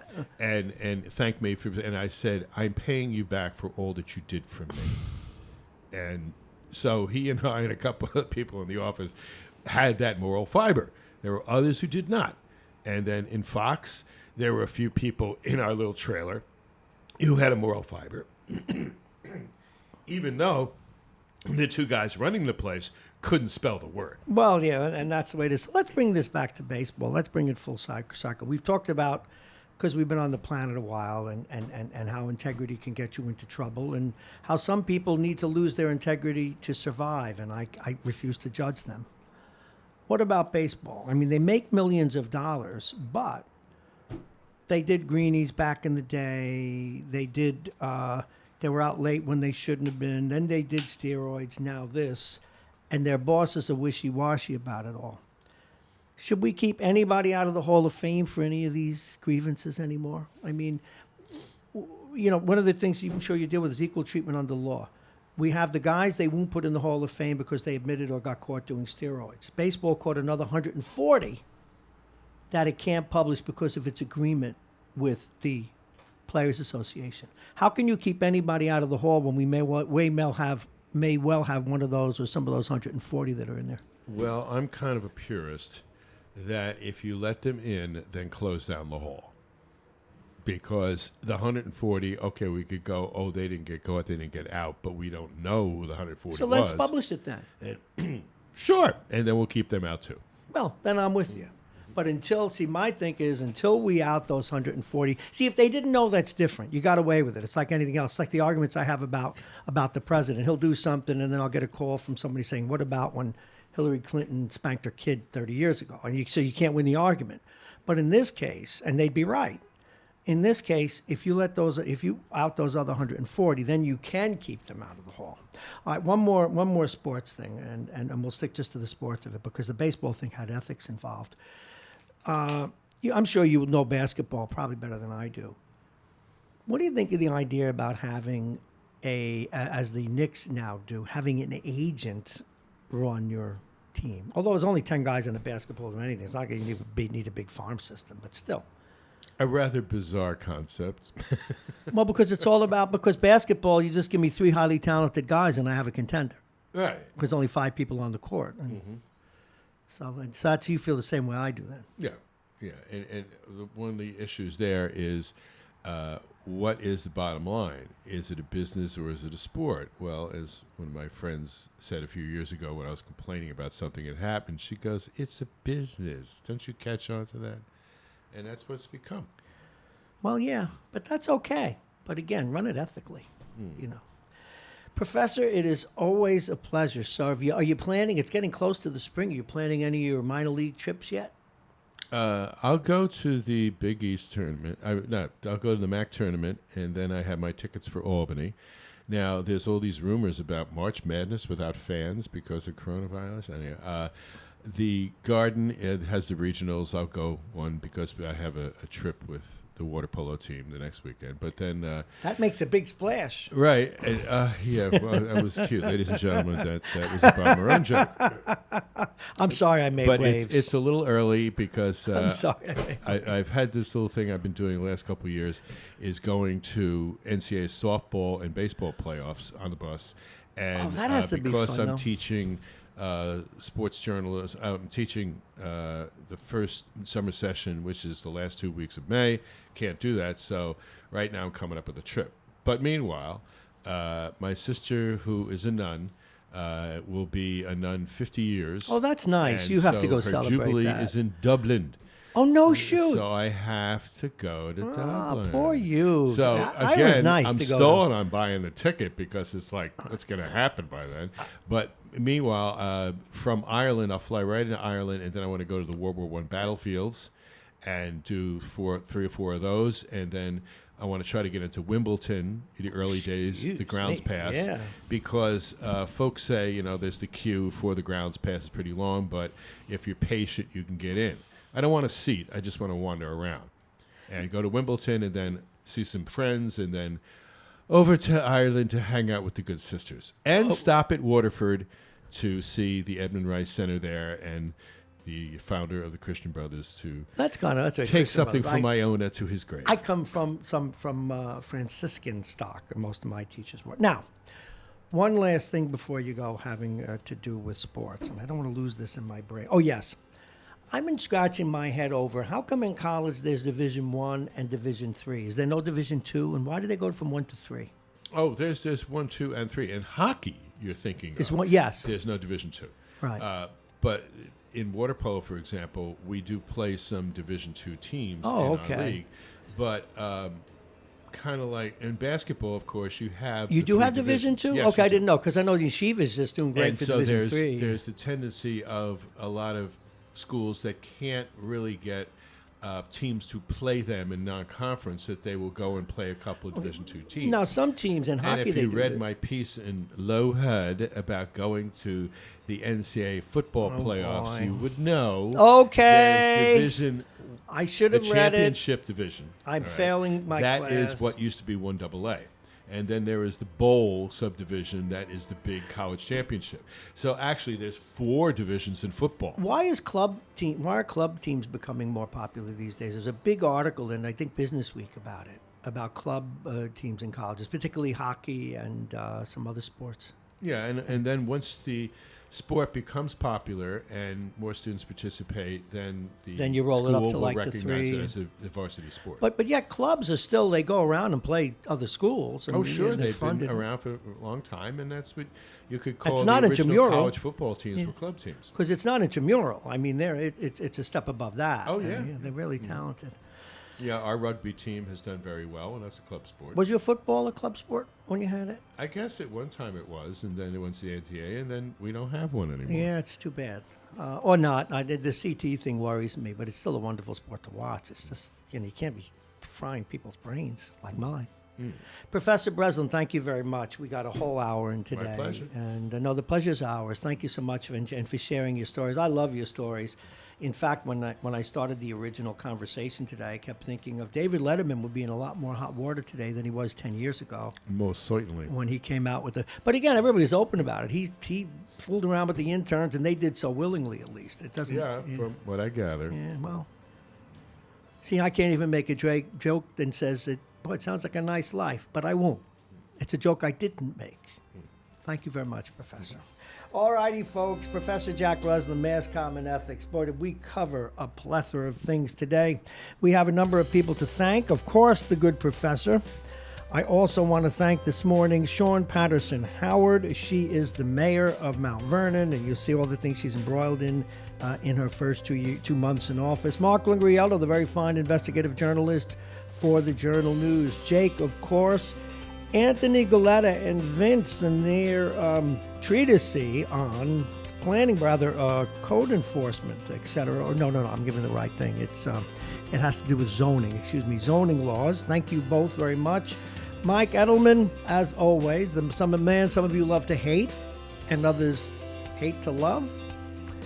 And of course, me, I thank you. And Jake Schaefer thanks you. Our sponsors today. United Hebrew of New Rochelle, a top-rated campus of senior care. Visit uhgc.com. Aging Issues Management, the law firm of Payne & Kahn, Dominic's Fine Cigars, and Plug-in Virtual Reality. As you know, we'll be here to real late tonight. Tomorrow we have a repeat in the morning.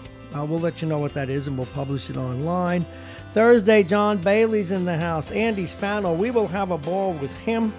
We've reached out to some other new guests. Our friends from Choice will be here. Don't forget tonight, we will be on the air from 8 through 11 o'clock covering Super Tuesday. I'm Bob Marrone. Thank you so much for listening.